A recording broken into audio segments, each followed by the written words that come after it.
Chapter 51. 10 o'clock. I'd like to take the liberty to ask, why are you here? Mr. Filch? What's going on? Kesen looked at the 5 little wizards, and then at them. Sent by Filch. This is the punishment given to them by Professor McGonagall. They were originally asked to follow Hagrid to patrol the Forbidden Forest, but now they are following you. Filch said very humbly. Okay, thank you, Mr. Filch, and all of you. Please follow me and don't fall behind. Since you are here today, we can just take a walk around the outside of the Forbidden Forest. After Filch left, 5 small lanterns appeared in Kesen's hand, and 3 pieces of fluorite also appeared around him. Cool. Of course, if it's not punishment time, I would even let you touch it. Draco, can you please let go of your hand? Kesen had just finished speaking. If it was not punishment time, he would wanting to let the little wizards touch the fluorite. Draco quickly put his hand on it. All in all, it's very disrespectful. Kesen held the wand in one hand, with fluorite flying around him, ensuring that they could turn into hard obsidian in an instant, physically knocking any magical animal that suddenly attacked him into a coma. He also specially took out a rope and asked several young wizards to hold it in their hands to ensure that they would not fall behind. Draco, who was both naive and fond of dancing, quickly grasped the front rope with quick eyesight and quick hands. After all, Professor Kesen, who was close at hand, was much safer than a piece of useless rope. The other 4 little wizards were a little embarrassed. Firstly, they also wanted to be as close as possible to Kesen. Secondly, as Gryffindors, the courage imprinted on them made them embarrassed to compete with Draco for that one, the most forward position. In this way, a small team of 6 people and 5 trembling men slowly patrolled the outside of the Forbidden Forest. Professor, will we be in danger? Harry, who was walking at the back, suddenly said after a while. Probably not. Wasn't this punishment arranged by Professor McGonagall? Although Dumbledore has always been unreliable, Professor McGonagall is still very reassuring. Kesen explained. Draco, who was walking behind him, breathed a sigh of relief. Professor McGonagall really didn't look like the kind of person who could kill a little wizard with a slap on the forehead. After all, such a serious person. Okay, let's patrol as quickly as possible, and then get through your punishment today as quickly as possible. You can sleep happily in your bed again, and you won't have to grind the red stone anymore. Of course, this is not necessarily the case. Draco, you'd better not make the same mistake you did before. Kesen added as he remembered something. Never again, Professor. Draco couldn't help but shudder as he experienced the grinding stone like a nightmare. The 6 of them just chatted together. Most of the time, Kesen was worried that the little wizards would be scared, so he kept looking for topics to chat with them, hoping that this would make them relax a little. Most of the magical animals in the Forbidden Forest are intelligent. Although their intelligence is not high, they can still tell that 5 young wizards and an adult wizard with high magic power cannot become their prey. The simple brains of magical animals can complete such simple conversions. If you give it a try, you're almost guaranteed to die. Until Kesen felt that he was almost gone, he took out his pocket watch from his arms and said, "It's already 12 o'clock. We still need 2 hours to get out of the Forbidden Forest. I hope you don't have class tomorrow morning." "That's not the case. We have an early breakfast tomorrow morning," Harry said with a grimace. "Perhaps you can ask Madame Pomfrey for some refreshing potion. It's very suitable for people who get up early and feel sluggish. If you're not afraid of the white smoke coming out of your ears." "Maybe," Neville murmured softly. Then he raised his head and looked past Ron, Hermione, Draco, and finally Professor Kesen. At this time, Kesen was raising his head and controlling the fluorite to drift towards one of the places. It seemed that there was a figure somewhere, and the figure, aware that he had been discovered, also walked out of the bushes. It was a strong body, with the upper body of a human and the lower body of a horseman. "I am a professor at Hogwarts, Kesen Heath. You are?" Kesen still held the wand tightly in his hand. He had already thought about it. As long as the centaur in front of him made the slightest move, the 3 hairs would wither. The skull will blow it to pieces in an instant. "My name is Ronan, and I am a centaur. We have been living in the depths of the Forbidden Forest, and we, the wizards, are the same as each other." Kaizen nodded. "It's best this way. So, Mr. Ronan, why don't you stay deep in the Forbidden Forest instead of coming here? I remember that this should be considered the outer circle, close to the middle circle at best. Mars is extremely bright tonight. Correspondingly, this means that the nearest Forbidden Forest will not be peaceful," Ronan said. "Mars, disaster and accident?" Ronan nodded. "The centaur's astrology is different from the wizard's divination, but their views on Mars are similar. Many unicorns have been killed in the Forbidden Forest recently. Maybe they are some powerful and evil magical animals. Maybe they are some powerful and evil magical animals. It's some people with ulterior motives.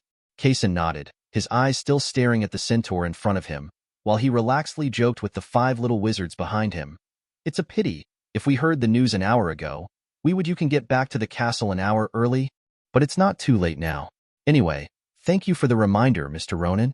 Kaysen protected the little wizards behind him and retreated silently. When Ronan saw this, he understood clearly.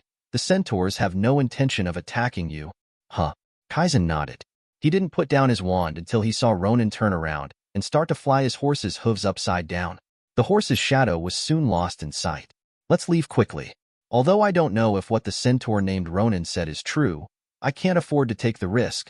This time, the group of 6 people did not follow the original route. Instead, they followed the Big Dipper in the sky and walked straight towards Hogwarts Castle. Along the way, we met rivers, bridges, and slopes. Until this moment, Kaysen took a deep breath. He regretted it, really regretted it. If he had known that such an unfortunate thing would happen, why would he have walked in a straight line? He could have just followed the original route. Chapter 52. Forward. This chapter contains magical modifications to the enchantment attribute, Disappearance Curse, which is a second creation. A man in black robes, whose face could not be seen clearly, was kneeling on the ground. In front of him was a seriously injured unicorn lying on the ground. Silver-white blood flowed from its neck and was sucked by the man in black. Lick it all up. Originally, the people on both sides should not have interacted with each other. One side originally planned to take the main road and simply patrol. One side deliberately chose this inaccessible place, and both parties had a tacit understanding not to cause any complications. Until Kaysen finally decided to walk in a straight line, the two sides just met head-to-head. The man in black also turned around and found Kaysen and several young wizards. Everyone spread out and find a bunker to hide. Kaysen didn't hesitate after finishing speaking. This time, the black-robed man was different from Ronan. Ronan is a native creature of the Forbidden Forest. There is no problem at all for him to appear there, not to mention there is no malicious intent. The guy in front of him who came to the Forbidden Forest in the middle of the night to kill unicorns and drink their blood was a naked dark wizard. And the dark wizard had to kill him as quickly as possible and with the most thunderous means. The 3 withered skulls exuded dilapidation and death as they howled and charged towards the man in black robes. When the man in black robes saw this, he waved his wand and quickly knocked one of them away. However, the other 2 were about to show their faces, so he had no choice but to roll away to the side in embarrassment. 2 withered skulls exploded on the ground, and one was blown up into a towering tree. At the same time, the places where the 2 exploded quickly produced visible withering. The soil was okay, but the poor tree turned into a structure similar to charcoal almost instantly. Does the famous Professor Kaysen in Hogwarts actually know this kind of black magic? The man in black said hoarsely, "If it's to kill a dark wizard like you, I only regret that I don't know the life-killing curse." In the corner of the battlefield, the 4 little Gryffindors peeking at the screen looked at Professor Kaysen at this moment. He still looked gentle as usual, but at this time his eyes were as cold as Snape looking at Neville's huge P**********. The strange test paper is 10,000 times more terrifying than that. Professor Kaysen, who was usually as warm as the little sun, disappeared, replaced by the cold winter north wind that wanted to kill the dark wizard in front of him all the time. Avada Kedavra! A green curse was shot out from the wand in the hand of the man in black. When Kaysen saw this, he raised his hand and used an obsidian wall to block the life-killing curse. He waved his hand again, and the wall instantly shattered into sharp obsidian fragments, shooting towards the man in black. The flames of the curse. The blood-red fierce fire rose up and swallowed up all the obsidian fragments that flew past. Kaysen snorted coldly when he saw this, waved his wand and used several ender crystals to rush toward the blurry figure behind the flames. The huge shock wave generated after the crystal exploded caused the entire fire to tremble, and the figure was flashing with a strange light.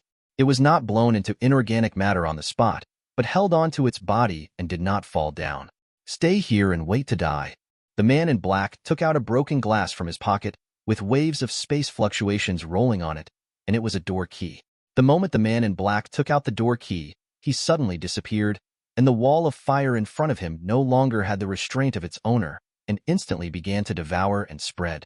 Professor, can you use that time when you were on the duel stage? Hermione showed her little head and shouted. The flames this time are endless. It's a pity that one can't be used. Kaysen quickly took out the paper and pen, and the tip of the quill quickly drew various complex symbols on the parchment. Finally, he summoned Enchanting Table. If I catch him, I guarantee that guy will suffer a lot. He put the piece of parchment into the magic book floating on the enchantment table, and with the magic book turning over, there was a burst of the magnificent purple magic enveloped the calendar fire that covered the sky and the sun. The disappearing curse. Buzz. As soon as the magic book in Kaysen's hand was closed, the calendar fire that had been covering the sky a second ago suddenly disappeared out of thin air. If the trees for miles around had not been burned by the calendar fire without even leaving any carbon left, several people would have been killed. The little wizard almost thought it was a nightmare. Boom. There was another burst of golden red fire. Kaizen's trembling hand clenched the wand tightly, and his bloodshot eyes looked at the figures walking out of the fire. Dumbledore, Professor McGonagall, Snape, Filius, Kaysen, Professor, Harry and Neville, who were always paying attention to Kaysen, quickly climbed over the bunker and caught Professor Kaysen, who almost grabbed the ground with his head. Dumbledore's frightened eyes were full of anger that could not be concealed, but he still calmed down and walked over quickly.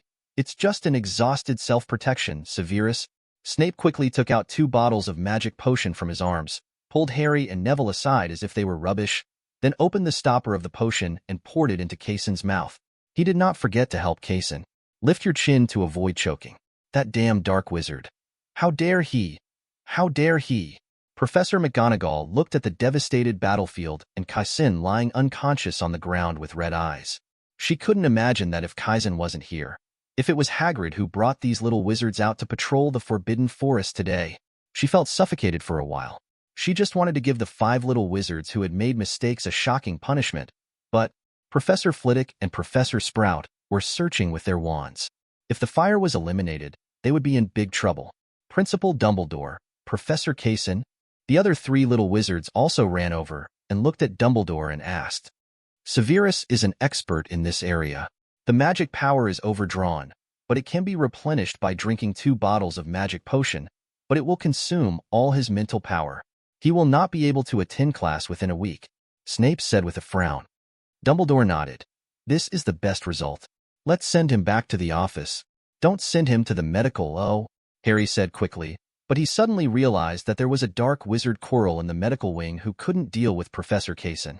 The way Professor Kaysen was sending it now was equivalent to delivering food to Quirrell, so it was better to go to his own office, so he quickly stopped talking. Dumbledore looked over and nodded in agreement. Severus, please brew the potion, Dumbledore said and gathered everyone together. After a burst of fire, everyone appeared in the alchemy office. After Dumbledore sent everyone away, only he, Snape, and Kaysen, who was unconscious on the bed, were left in the office. And now Dumbledore is leaving too. Why are you going? Snape asked. Looking for the alchemy textbook from my student days. It seems that I need to be a substitute alchemy teacher for a week. I don't think it's necessary. Someone who was still unconscious just now struggled to sit up from the bed. Chapter 53. Actually, I can do it myself. What to eat? Well, let's have an orange. Hermione sat under a small bench, quickly opened an orange, broke off a piece and handed it to Kaysen's mouth lying on the bed, who opened his mouth and ate it with a bit of humiliation. The office and bedroom were connected, and the door was not closed at this time, so Kaysen could just see what the other little wizards were doing. For example, Harry, holding a wand in his left hand and a rag in his right hand, was cleaning the sanitary conditions of the office as a magical muggle. Neville cleans the fruits that are constantly delivered to the door. If it is apples and pears, there is no problem, but this child even washes oranges and bananas that need to be peeled. According to him, he was afraid that holding unwashed fruits would contaminate the surface of washed fruits. Well, very good boy indeed, very good. Ron was busy taking basket after basket of fruit baskets outside the office door into the office, and wrote down their names and the cards on the fruit baskets, and put them together on the desk. In the corner, there was a little wizard with platinum hair who was using hot water to heat the potion in the potion bottle through the potion bottle. He was using a mercury thermometer to constantly try to determine the temperature within the range of 37.5 degrees Celsius. To be honest, I wasn't even injured. You really can't be like this, Kason was imprisoned on the bed by a magic called strong gaze and said dryly, Professor Snape said, I suspect Severus is retaliating for the Christmas gift I gave him, but I can't see that he did use it. Have you noticed his hair? Hermione nodded understandingly. I said that Professor Snape's hair has become much more normal since he came back from Christmas vacation. Well, that's my masterpiece. Do you want to learn it? I can teach you, as long as you let me stand up and go to the alchemy workbench in the office outside, one-on-one. No other little wizard has this kind of treatment, Kason said seductively like a big bad wolf lying on Grandma's bed. Well, although this offer is very tempting, I refuse, Hermione said with difficulty. Oh, don't you need to go to class? Don't tell me that you took leave to take care of me. I promised you in advance that I will never appreciate your behavior of not going to class. The next class is in half an hour. Then go quickly. Believe me, I can't be safe here alone. I will never get thrown over my shoulder by my slippers when I get out of bed, and then my head will be hit on the floor, and I will go directly to meet the god of death. Kaizen raised a smile on his face. Guang Guang said, Our roommates will help us bring our books. Don't worry about that, Professor. Then you should go to the classroom after all, right? Yes, but that will be in 20 minutes. Okay. Although these 20 minutes were extremely long, it still gave Kason a little comfort. It only takes 20 minutes, just 20 minutes. Kason stared at the ceiling blankly.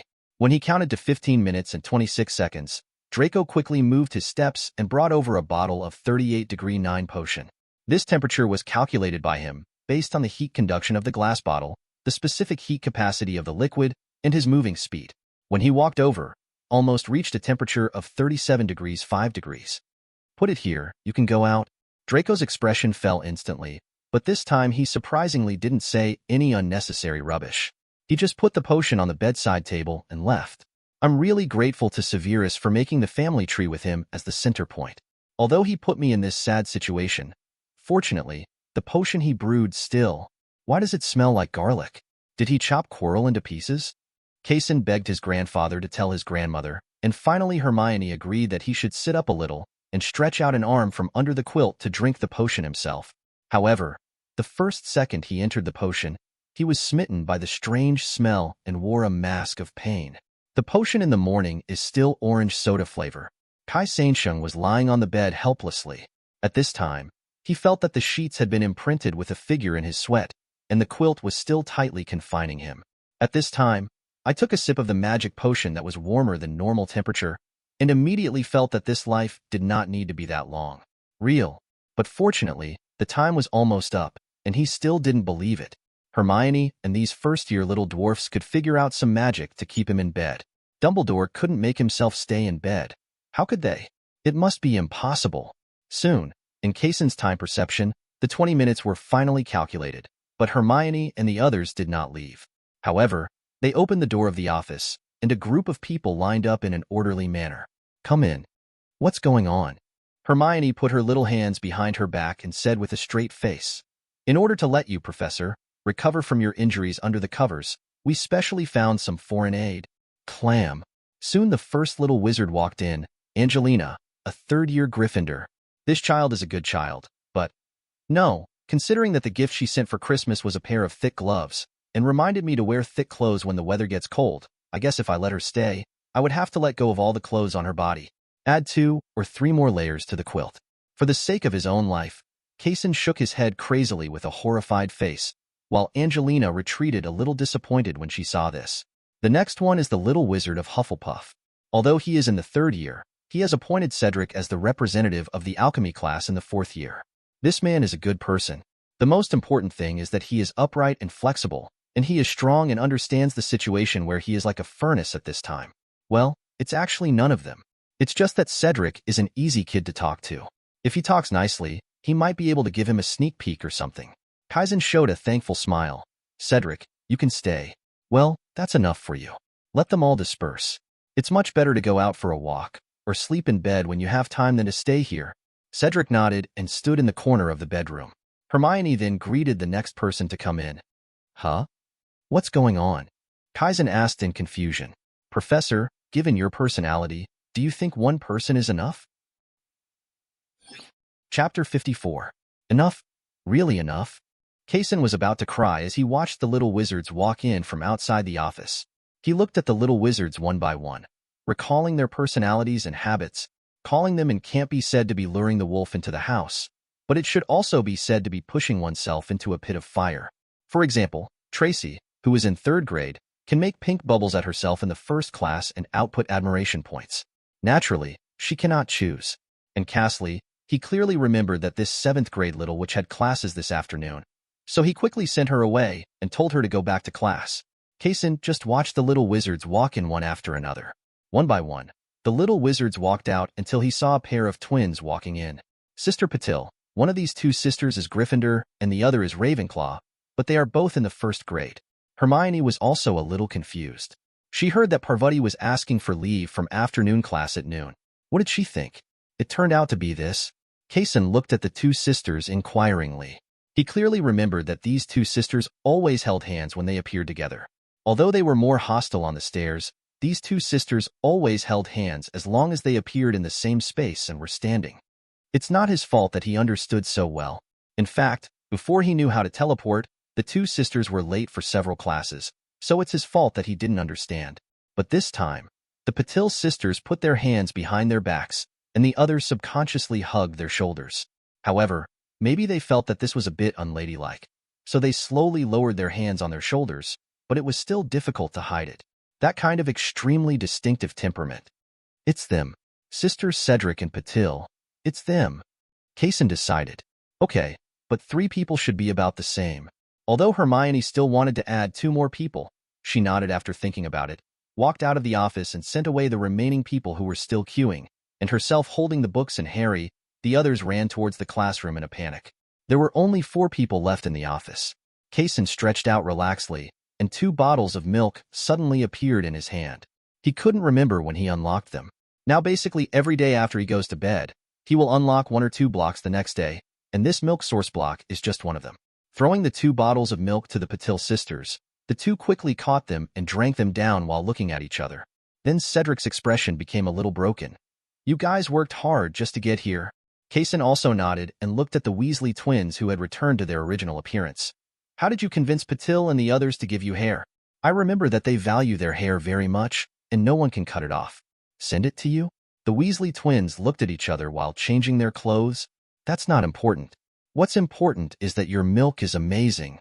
Also, we are here with Cedric. Rescue your current miserable living situation. Really, I have to say, Harry and the others are really taking care of you like a salamander. No, no, no. Even the salamanders can't stand such high temperatures. Kaizen felt awkward and lifted the quilt. Okay. You are no longer the Patil sisters. Don't you feel awkward using that honorific? It's okay. Yeah, Professor McGonagall always said it was an accent. Yes, a tone called politeness. Cedric in the corner was still shocked by the audacity of the Weasley twins. Okay, you haven't answered my question yet. Where did you get Patil's hair? Does it betray your look? Kaizen asked, sitting comfortably on a small sofa in the bedroom in his pajamas. The twins looked at each other. I sincerely hope that you are really selling your appearance, not some weird potion, or just a hammer and scissors. The twins remained silent. Where are they? The empty classroom at the end of the corridor on the 3rd floor. Professor, don't worry, they are very safe. Kaysen stood up stiffly and put on his clothes. I will come back to settle this matter with you. You'd better pray to Merlin that they just slept. Oh my God, it's me who should pray. Then the young wizards at Hogwarts saw Professor Kaysen, who should be lying dead in the office at this moment, followed by Cedric and the Weasley twins appearing in the castle in a hurry. The protagonist, who was supposed to be recovering from his injuries, even wore a windbreaker with pajamas underneath and tomcat cotton slippers. Merlin. Hermione will definitely go crazy when she sees this scene. A young Gryffindor wizard who was fishing with his friends in the corridor sighed as he looked at this scene. Then what are we going to tell Hermione? We are doing it for Professor Kaysen's health? Well, I'm sure. For Professor Kaizen's health, it's not some boring prank. As he said this, the little wizard took out a photo ball and injected magic power to take a picture of the scene. When the 4 of them arrived at the classroom, the Patil sisters were practicing magic honestly in the empty classroom. The 2 of them fought and defended each other. After the end, they changed the order, like a turn-based duel. Huh? Professor Kaysen, how did you get out here? Still dressed like this? Parvati Patil asked with some confusion. Explain. Kason looked at the Weasley twins. We said they are very safe here. As long as they don't get hurt practicing magic, and you made it all up in your own head, we really can't blame you. The Weasley twins sang in unison, and Kason didn't know what to say, and then he decided to flip the table directly. Then how did you get their hair? The Patil sisters looked at the Weasley twins simultaneously. Oh. The Weasley twins suddenly looked at Kason. Professor? What is going on? Hey, you should pay a price for stealing other people's hair. After finishing speaking, Kason patted Cedric quietly. The wind is tight. Pull it. With that said, he quickly took him out of the right and wrong classroom. After walking out of the classroom, he not only locked the door, but also blocked the door tightly with obsidian. Perfect, Kason said, clapping his hands. Professor, isn't this a little too cruel? Is it cruel? Kason put his ear against the obsidian, wanting to hear the sound inside. I think it's okay. Besides, 2 first-year wizards hurt the twins? Do you believe this? Cedric shook his head. I don't believe it. Chapter 55. Soon, Kason knocked off the 2 pieces of obsidian and released all 4 of them. Naturally, the twins were fine and the Patil sisters. They were standing in front of Professor Kason. Tell me why you skipped class. Professor, we are not skipping class. We are asking for leave. Where's the leave note? Here. Kason took the leave note and took a look at it. Sick leave? And then come out to practice magic? Well, Professor Snape is just too scary. We would rather smell Professor Quirrell's garlic than him, but he does have excellent professional qualities, much better than Chilo. He signed all the notes. I hope you will not do this kind of deceiving the professor again in the future. Kason returned the note to the Patil sisters. Professor, where are we going later? It seemed that the Patil sisters still wanted to practice magic in the empty classroom for a while. Seeing this, Kason also temporarily got rid of his status as a patient and swaggered back to the office to lie down. Sitting on the recliner, I felt indescribably comfortable. This is how people live. Really? Professor, do you want to eat fruit? Cedric washed some fruits in the basin and asked. No, I've been eating all day. You guys can eat while I feel comfortable and read a book. Kason waved his hand. The originally wonderful time would continue like this until Hermione got out of class, and she and her friends rushed over at a speed that made Einstein's head big. Bang, bang, bang. Bang, bang, bang. Suddenly, there was a terrible knock on the door, and Kason sat up straight with a start. What's going on? Whoever the 3 of you are, go and investigate, he said. No need to probe. It should be Granger and the others. Where did our potion go? George Weasley dug into his pocket and quickly took out an empty bottle of Polyjuice potion without the hair in it. Then Kason quickly threw a piece of his hair in. I'll give you a chance to enjoy Hermione feeding you fruit personally. You choose someone as soon as possible. I'll withdraw first. Kason put on his coat and disappeared into the office with a roar.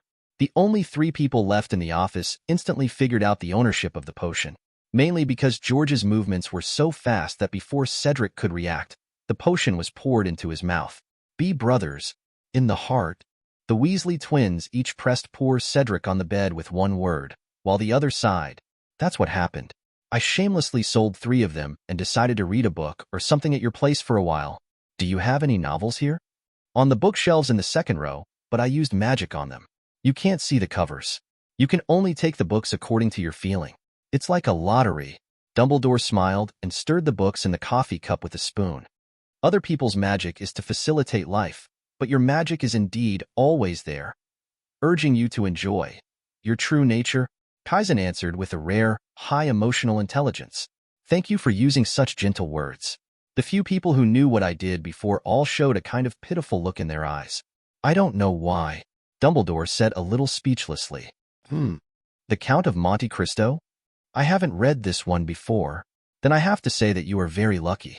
Last time Phileas came here to look for books, he found an introduction to mathematics. It's a shame for him. Now I just want to kill time and let time pass quickly until the curfew. The little wizard is so enthusiastic that I can't stand it, you know, Kaizen said bitterly. Dumbledore shook his head and took a sip of coffee. You don't know how many people envy you. Well, what should I do if I suddenly feel a little proud? Maybe go back and accept the enthusiasm of the little wizards? Dumbledore suggested. Ahem. Here, 1 code equals 1 code. After Kason finished speaking, for some reason, he seemed to hear a chuckle from Dumbledore. Are you laughing at me? No, of course not. Then what were you laughing at just now? The cover of this book is hilarious. After Dumbledore slowly passed the time until the curfew, Kesensis finally left the principal's office with a sense of purpose and walked slowly towards the kitchen of Hogwarts. As for the entrance to the kitchen, Dumbledore told him. Anyway, under the supervision of Hermione, Kesensis, who had eaten so-called healthy food all day long, desperately needed some junk food rich in oil, sugar, and salt at this moment. Food to soothe his dry taste buds. Seriously, after eating healthy food for a day, my taste buds are dry. Hello, Professor Kesensis. What do you need? Asked a house elf wearing clothing with the Hogwarts logo. Help me buy some junk food, Kesensis said bluntly. The elf in front of him shook his head in fear. No, no, no. It's impossible, Professor Kesensis. There can't be junk food in the Hogwarts kitchen. This is absolutely impossible. Okay, do you have fried chicken steak or something like that? Please help me pack some. Thank you. Kesensis quickly changed the language. Oh, of course, kind Professor Kesensis. You don't need to use honorifics at all. You just need to. This house elf was obviously a chatterbox. He took out ingredients and seasonings from various places in the kitchen and started cooking food while chattering to him nonstop. Soon, Kesensis walked out of the kitchen with the full oil paper bag and walked towards his office. The experience of being confined in bed for most of the day made him deeply believe that people should not be too lazy. Sometimes walking is more comfortable than lying in bed. Until he returned to the office, then he saw a mirror. No, not the mirror, but poor Cedric. Because if it was either George or Fred, then there should be a third person here at this moment. But now there are really only two. Kesensis patted Cedric on the shoulder and picked up a glass, in which a full glass of milk suddenly appeared. It's hard on you. Cedric shook his head. No problem, Professor. Kesensis' eyes lit up. Do you think this is good? This is great. Stop drinking the milk. Please pretend to be another day tomorrow. Oh? Professor, I was just being polite, Cedric said with a somewhat broken expression. Can't hear. Clam. Chapter 56. Well, yes, the best one today is Hufflepuff, especially Cedric. He added 47 points for Hufflepuff, which is very good. A week later, during the first class after Kesensis recovered, he generously used various reasons to give Hufflepuff extra points, starting with Cedric. Until the end of class, Hufflepuff was dismissed. A full 47 points were added. It can be said that this is definitely a huge score. And Cedric deserves it all. Well, he deserves it. After finishing the last class of the day, Kesensis walked back to his office with brisk steps and returned to the office openly. You no longer have to worry about the sudden appearance of little wizards looking at your thin trouser legs with an old mother's gaze. Because wearing long johns is really uncomfortable.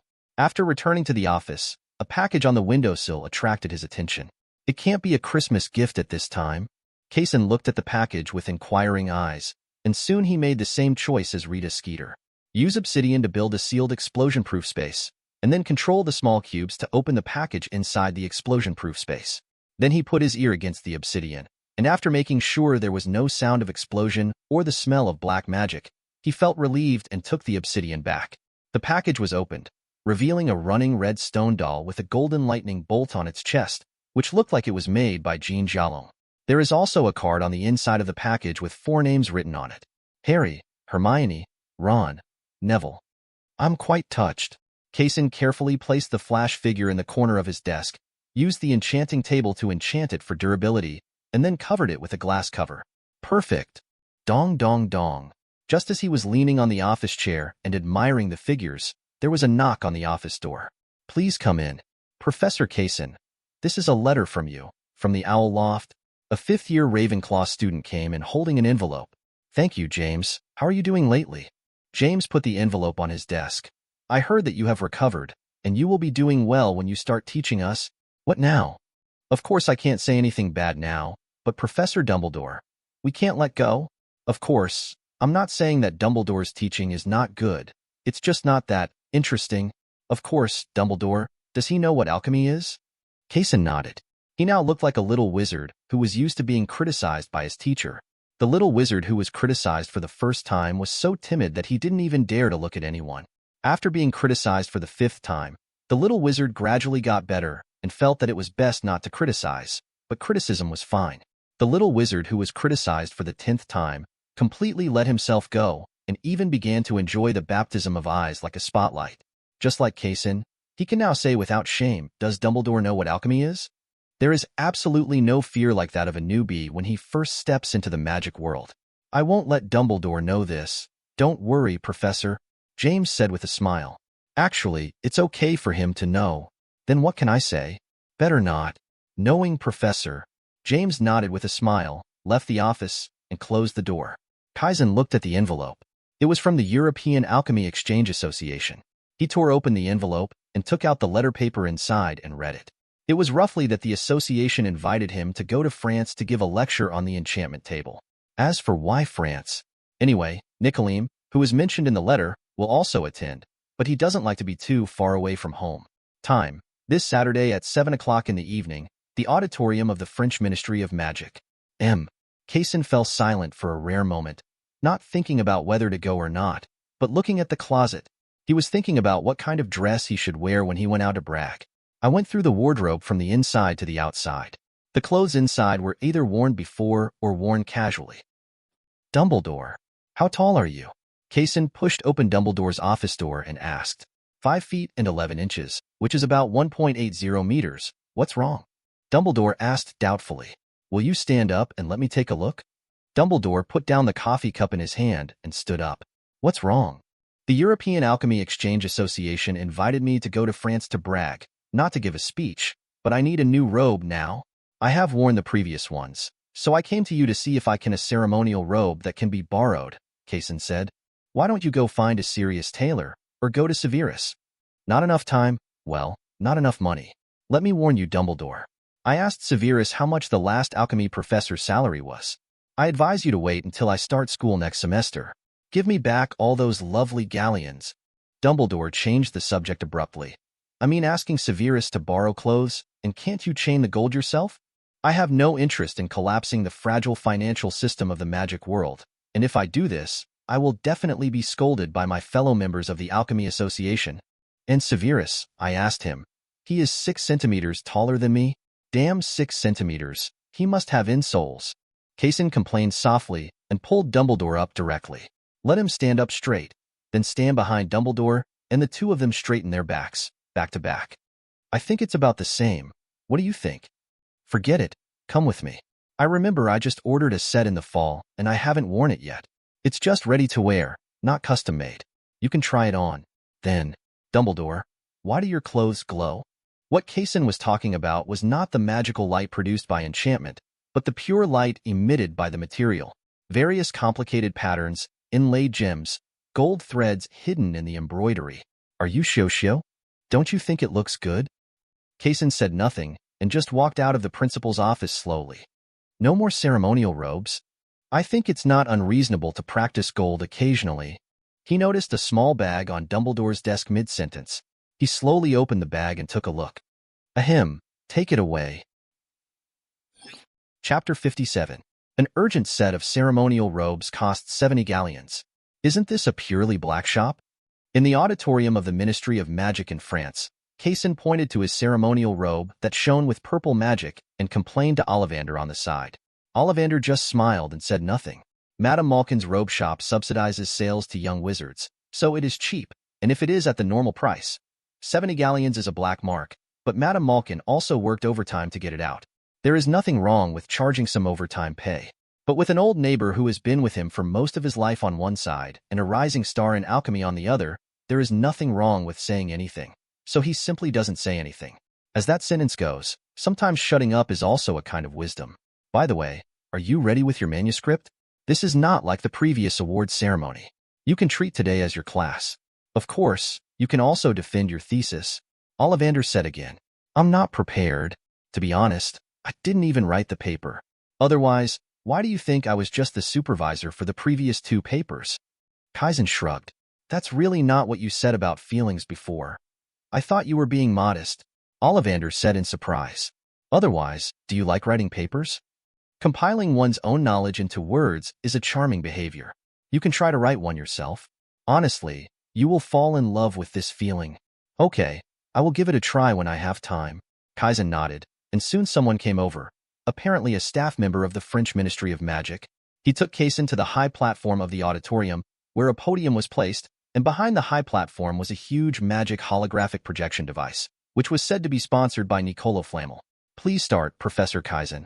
I noticed that your students like to call you that. A thin old man in the audience, with a white shawl and messy hair, said with a smile. You are not a student, Mr. Flamel. Kesen quickly waved his hand and stretched out his hand to summon a standard enchanting table that could no longer be standard. The basic structure of the enchanting table is very simple, and I received many letters at Hogwarts, all of which were successful imitations of the enchanting table, so we will not elaborate on the basic structure of the enchanting table here. Let's start directly with the enchanting principle of the enchantment table. As you all know, the enchantment principle of the enchantment table is to enchant runes. Of course, it is not just runes. We can also directly enchant the magic spells, such as enchanting blazing flames. The disadvantage is that you cannot cut butter with that knife, because it will melt and eventually vaporize very quickly, and is it easy for him to go off topic when he keeps talking? Isn't he a professor? Professors all have this problem. When I was a student, the professor always liked to bring the topic to the marriage of his colleagues. Are all professors around the world like this? Maybe, when I was a professor. Kesen walked off the podium and took a glass of wine from the self-service wine rack to moisten his throat. Giving lectures to these alchemy masters is much more troublesome than giving lectures to young wizards. Then he saw a thin figure walking towards him. It was Nicolim. To be honest, when Kesen saw Nicolim's arrival, he didn't dare to express his anger immediately. It wasn't the alchemy novice's worship of the boss. It was purely because he was afraid that he would accidentally blow it up and blow it up. The old man was blown away. Seriously, you have no idea of building a magic wheelchair for yourself? Nicholas Flamel shook his head. Of course not. The secret for an old man to stay healthy is to exercise enough. Of course, the same goes for young people. Kesen nodded in agreement and brought Nicolim a glass of vodka from the wine rack. Of course, not including unhealthy gastrointestinal movements. Okay. Kesen poured the vodka directly into his whiskey glass. The two distilled spirits were mixed together, and there was a different kind. It doesn't taste very good, and he probably won't try it a second time in his life. Dumbledore also sent me a letter this morning. He recommended an outstanding young man like you to me, Nicholas Flamel said, still looking for the letter. Of course, that letter he may not necessarily have carried it with him, but a considerable part may have been left at home. You're just looking at it? What if, when other people see me like this, they will quickly tell me not to look for it? Maybe they are afraid of getting in my way, but they also believe that there is no need for me to lie to them about this matter. It's okay, you can look for it if you want. I mean, you should probably give me a step down, because I didn't have that letter with me today. You could have said it earlier.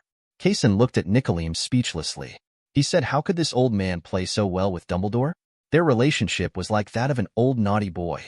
But this is just a brief opening statement. You can think of it as a way for both of us to eliminate the embarrassment when I come to talk to you. I come to you with a question. Dumbledore said you don't need the Sorcerer's Stone, and there is no need for complicated alchemy rituals to convert anything into gold. Nicolim asked as he sat next to Kesen. You can say that. Kesen touched his pocket and took out a quill. I saw him holding the feather in his hand, and the entire feather slowly began to spread with gold from the position held by his hand. Nicolim took the golden quill, squeezed it, and broke it. Fortunately, I didn't see you until I was so old.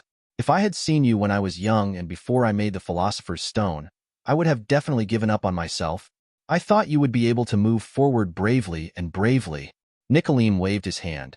Don't listen to the evaluation of me in the alchemy textbook. I'm not that tolerant. In fact, I can get to where I am today. Firstly, my talent is really good. Secondly, because my talent is really good, so I am accompanied by flowers and compliments every day along the way. If it had been for mud and insults, Nicolim would have turned into a pile of lust long ago. Kesen raised his eyebrows. I will write it down. Chapter 58. Did Dumbledore show you the Philosopher's Stone? Nicholas Flamel asked again. I've seen it. He even asked me to forge it. Kesen nodded and said, have you ever forged it? Is it that person? Yeah. Do you want to hear his name? If you don't want to hear it, I won't tell you. You don't need to tell me. I know who he is. How did you forge it? Nicolim was obviously more concerned about this issue. Kesen reached out and took out a piece of red stone. Use this thing. Nicolim took the red stone, weighed it carefully in his hand, and finally breathed a sigh of relief. It's just an energy cube. If you could make the magic stone as easily as you can make gold, I should really find a rope to strangle myself to death. However, these things are quite similar. If you have made a magic stone, you can find the difference between the two, but others cannot. In short, it is very useful for fishing. Kaizen explained. Did Dumbledore tell you what he was going to do with the Philosopher's Stone? Nicolim asked again. He didn't tell me, and I didn't ask. When Dumbledore runs out of the real Philosopher's Stone, you can take it from him. That's a magic stone. Why does it sound like cabbage to you? Does Dumbledore know alchemy? The Philosopher's Stone cannot exert its true value in his hands, and he has never valued such external things. I saw in the letter that he is very concerned about you. Believe me, he will. Kesen couldn't agree more with that first statement. Dumbledore knows nothing about alchemy, and the second sentence feels a bit strange. He did not doubt Dumbledore's neglect of so-called external things, but for him, his robes are more expensive than anyone else's, and his chairs are softer than anyone else's. Even his half-moon glasses are made of mithril and pure crystal. When the semester starts, Professor Ming's salary is deducted. According to this kind of urine, it is impossible for him to let himself get things for free, and maybe he will let himself do some work that exceeds the standard. The last time I secretly drank 2 bottles of wine from him, I had a fight with the Dark Wizard in the Forbidden Forest. This time I didn't have to pay a price to get the magic stone out of his hand. Believe me, you will need a magic stone very much in your future. Even if it breaks into powder in your hands, it will still have the value it should have. It is better than just shelving it in a delicate box, or simply it's better to make some immortality potions and do some magic tricks to turn rocks into gold, Nicolim explained patiently. I will convince Dumbledore. After all, an alchemy master like you is so interested in me. I should strive for my own success no matter what. Kesen nodded. How are you going to keep up the good work? If Dumbledore doesn't agree to give me the Philosopher's Stone for free, I will have to put a sack on him while he is sleeping, Kesen said with a long breath. Well, to be honest, this is not necessary, really, Nicolim added. There was a long silence and Kesen nodded. I will keep your words in mind. That's the best. Although I know you must have something going in one ear and out the other. All of you talented people are like this. Dumbledore was also like this when he was young. And that, I won't talk about it. In the middle of what he said, Nicolim might have forgotten it, or maybe he didn't want to say it, so he just walked away with his hands behind his back. I hope my temper won't be so weird in the future. I still learned alchemy. Kesen watched the old man walk away and complained without any malice. The dinner ended quickly. After all, there were not many young people in the venue. Except for Kesen, the youngest one was also 33. Of course, it couldn't be like a carnival party that lasted until midnight. Everyone simply drank some drinks at the venue. If they were hungry, they might have 2 small cakes or snacks, and then the whole venue dispersed. Kesen followed the staff in front and arrived at the suite prepared for him by the French Ministry of Magic. At first glance, it looked really magnificent and had the feel of a Muggle star hotel. I took a simple shower in the room and then almost fell asleep in the bathtub. I stumbled back to bed and lost consciousness in the blink of an eye. He was really sleepy. The next day he was woken up by breakfast. Originally, Kesen was slightly a little angry about getting out of bed. Although he wouldn't say bad words, it was unlikely that he would show any good looks to the staff who came to deliver breakfast. Until the staff brought an authentic French breakfast. Seriously, in comparison, those dry breads in the morning at Hogwarts are most likely super hard bacon carved from red stone, and there are no fried eggs that taste like water. Does your French magic school lack alchemy professors? Kesen looked seriously at the employee of the French Ministry of Magic in front of him. If you really have this intention, I believe Beauxbatons will greet you with a warm smile even if they assign their current alchemy professor to take care of Pegasus. Do you need me to convey your message to them? As the employee of the Ministry of Magic took out the parchment and quill, he was about to lie on the doorframe and write a letter on the spot. There's no need for that, sir. Really, I just sighed, and I sincerely praise your French cuisine. Kesen quickly stopped the sincere gentleman in front of him. Only then did the employee of the Ministry of Magic remember that the Professor Kesen in front of him was from England, and he immediately looked over with a look of pity. After thinking for a while, he took another plate of breakfast from the dining car and handed it over. Thank you, generous sir, and I hope Merlin will bless you. Kesen stood at the door with 2 breakfasts and watched the breakfast man gradually go away before returning to the suite and began to enjoy his own breakfast. After enjoying breakfast, he had to rush downstairs. To be honest, it was not easy for all members of the Alchemy Association to gather together this time. So these alchemy masters slapped their foreheads and filmed an event, such as, "In there is a wave of team building in the French Muggle community." Kaysen happily accepted this. Since they are here, he just bought some souvenirs for the students here.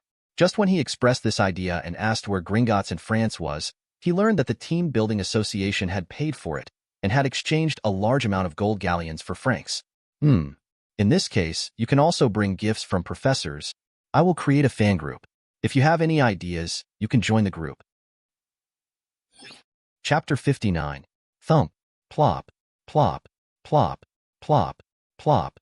I really should tell Dumbledore that Professor Kaysen is obviously not at Hogwarts, but his office still makes this weird sound, as if someone is throwing something in it. Filch happened to pass by Kaysen's office on his way to Professor McGonagall's office with the 4 Gryffindors. Listening to the weird sounds inside, Filch sighed. Is there something wrong with Professor Kaysen's alchemy item? Filch paused as he walked forward. After a while, he shook his head. Then you should tell Dumbledore first. Don't tell me that you are also researching alchemy. In fact, my alchemy skills, Hermione started to say, but was interrupted by Filch. Then your alchemy skills can't be compared with Professor Kaysen, you know? Last time the lamp he gave me is still shining brightly now, more than half a semester ago, and I don't even need to add fuel. Hermione nodded. Mr. Filch, I understand your respect for Professor Kaysen, but do you think this voice is a little too weird? Filch frowned and finally put his ear against the office door. The rumbling sounds inside came one after another. This sound is too scary. I'm going to find Dumbledore. You guys wait here for me. Don't even think about running away. If you really run away, I will really have to go to Professor McGonagall to ask for someone. Fair said. Chi Evil threatened the 4 young wizards fiercely, and then he ran towards Dumbledore's office. That's it. Should we run away? I heard George and Fred say that one of the unspoken rules of Hogwarts is that if you break the rules, there will be no punishment as long as you are not caught. Ron suggested.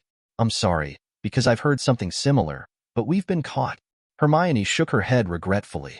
While Hermione and Ron were saying nothing, the other 2 people had already taken action and began to try to use the unlocking spell to open the door.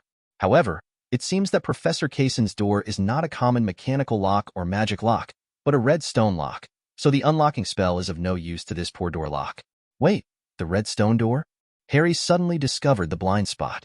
He touched his pocket and took out a red cube. Hermione, do you know the disassembly charm? He asked.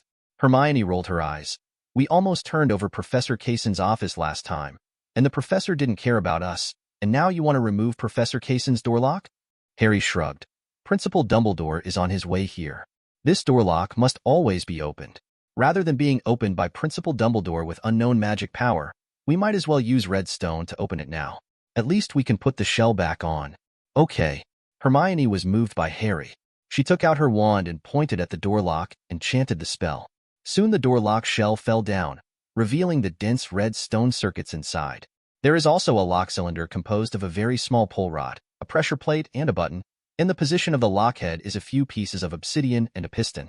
It's open. Now how do you want to open the lock? Ron asked. Didn't Professor Kaysen teach us before about using red stone? Harry took out a small piece of red stone and pressed it directly on the line made of red stone powder. As the red stone powder gave off a strange light, the piston the lock composed of obsidian retracted directly. Harry turned back and smiled at Hermione and the others. I still have some talent in alchemy, don't I? Yes, future Mr. Alchemy, please open the door. Hermione nodded. Oh. Harry nodded and opened the door. The next moment, the 4 of them were buried in a pile of gifts that suddenly poured out of the door. And Filch finally arrived here with Dumbledore, who was belatedly arriving. Wow. It seems that you are all buried in the ocean of happiness. Dumbledore bent down and picked up a huge packaging box from the ground and looked at the ribbons and greeting cards on it. This is what Kaysen brought to you. He handed the gift to Filch behind him. The latter took the gift with slightly trembling hands and reacted for a while before remembering to open it. Fortunately, Dumbledore stopped him. Just wait. When Kaysen comes back, he will personally hand you this gift. The surprised smile on your face will also be a surprise to him. Filch quickly put down the gift. Yes, you are right, Professor Dumbledore. Dumbledore smiled and nodded, looking at the 4 little wizards who carefully walked out of the pile of gifts. I don't know if Kaysen knows that you cracked his lock. Should he sigh for your talent, or give this poor lock a try? Change your head to a new shell. Don't worry, Professor. We will fix it. Neville was still holding the lock shell that fell on the ground. After reading this episode related to the lock, several people also looked towards the source of such a pile of gifts. They saw a place in the corner of the office that kept spraying gifts out. Dumbledore used magic to move the gift that was blocking his vision to one side, and then he saw clearly that the gift was a dark green ornate box. Well, I remember that Kesensis ring is almost exactly the same as the box, just a little smaller. Okay, has your curiosity been satisfied? Dumbledore finished speaking and looked at a few young wizards. The 4 little ones also scratched the back of their heads in embarrassment. Go back after you see it clearly. Then it's time to let Professor Kesensis, who has been late, experience this surprise. He waved his hand, and the countless gifts that poured out were neatly arranged and returned to the office. Neatly coated up, but soon a new gift sprayed out messed up the neat pile of gifts. Lock this door quickly, otherwise they might come out again later, Dumbledore said hurriedly towards Harry. Harry touched the red stone circuit with the red stone, causing the lock to retract for 3 seconds. Taking advantage of this moment, he quickly slammed the door back and closed the lock shell. The incident in the office ended like this, and with Dumbledore's persuasion, Filch's plan to take Harry and others to Professor McGonagall's office had to be abandoned. The corridor in Professor Alchemy's office fell silent again until a moment in the evening. Buzz, ender teleport sound, thump, thump, thump, wardfa. Chapter 60. Kesensis stood in the corridor, looking at the office with almost no place to stay. I still overestimated the ender box. I should make it bigger next time, he sighed, waved his wand and used magic power to sort out the pile of gifts. The next day, the team-building content of the Alchemy Association this time is to go shopping in a Muggle city in France, so I didn't give you that magic gift. After all, it would be as boring as an English person going to France to find an English restaurant. Now, Cedric, give out all these gifts. Kesensis immediately placed the gift he had coded on the podium, and he sat on the chair on the podium. He had decided that if Cedric moved slower, he could complete this entire section. The lesson is about fishing. But Cedric's speed was supermodel, and it took him about 2 minutes to distribute everyone's gifts to their hands, then sat back in his seat and began to wait for Kesensis to give a lecture. Actually, you don't need to be so fast. Don't you want to enjoy more fishing time during class time?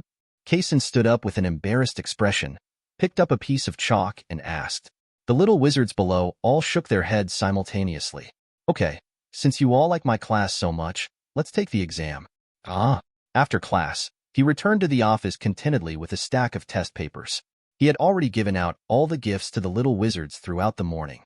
Next, only the professors were left, and he began to walk from office to office holding a gift box as big as a wash basin. Although he didn't know whether his colleagues liked Muggle gifts, at least Snape showed a rare smile when he looked at the complete set of scale weights he gave. Until he was delivered to Filch. I noticed that some little wizards in the castle easily make the walls of the castle dirty, so I made this thing for you. It has an infinite magic circuit built into it. There is a blue luminous strip in this gift. With this cleaning charm, you just need to press a red button on it and let the light from the light bar shine on the stain. Filch took the gift box tremblingly. Thank you, Professor Kesensis. You're welcome. I'll go back if I have nothing to do. I still have Dumbledore's wool socks here. I bought him 200 pairs at a time. Oh, of course it's okay. It's okay, Professor Kesensis. Dumbledore's gift was the last one he gave. Well, not much else. It was just that he had to walk up a damn long flight of stairs to his office. Dumbledore, come here and take a look at the socks I prepared for you. You can wear 1 pair every day for more than half a year. Where is Dumbledore? Kesensis stood in the empty principal's office in confusion. Hey, but if the principal is not at home. He slowly turned his head and looked at the cabinet where Dumbledore usually kept his wine. Ha ha ha ha.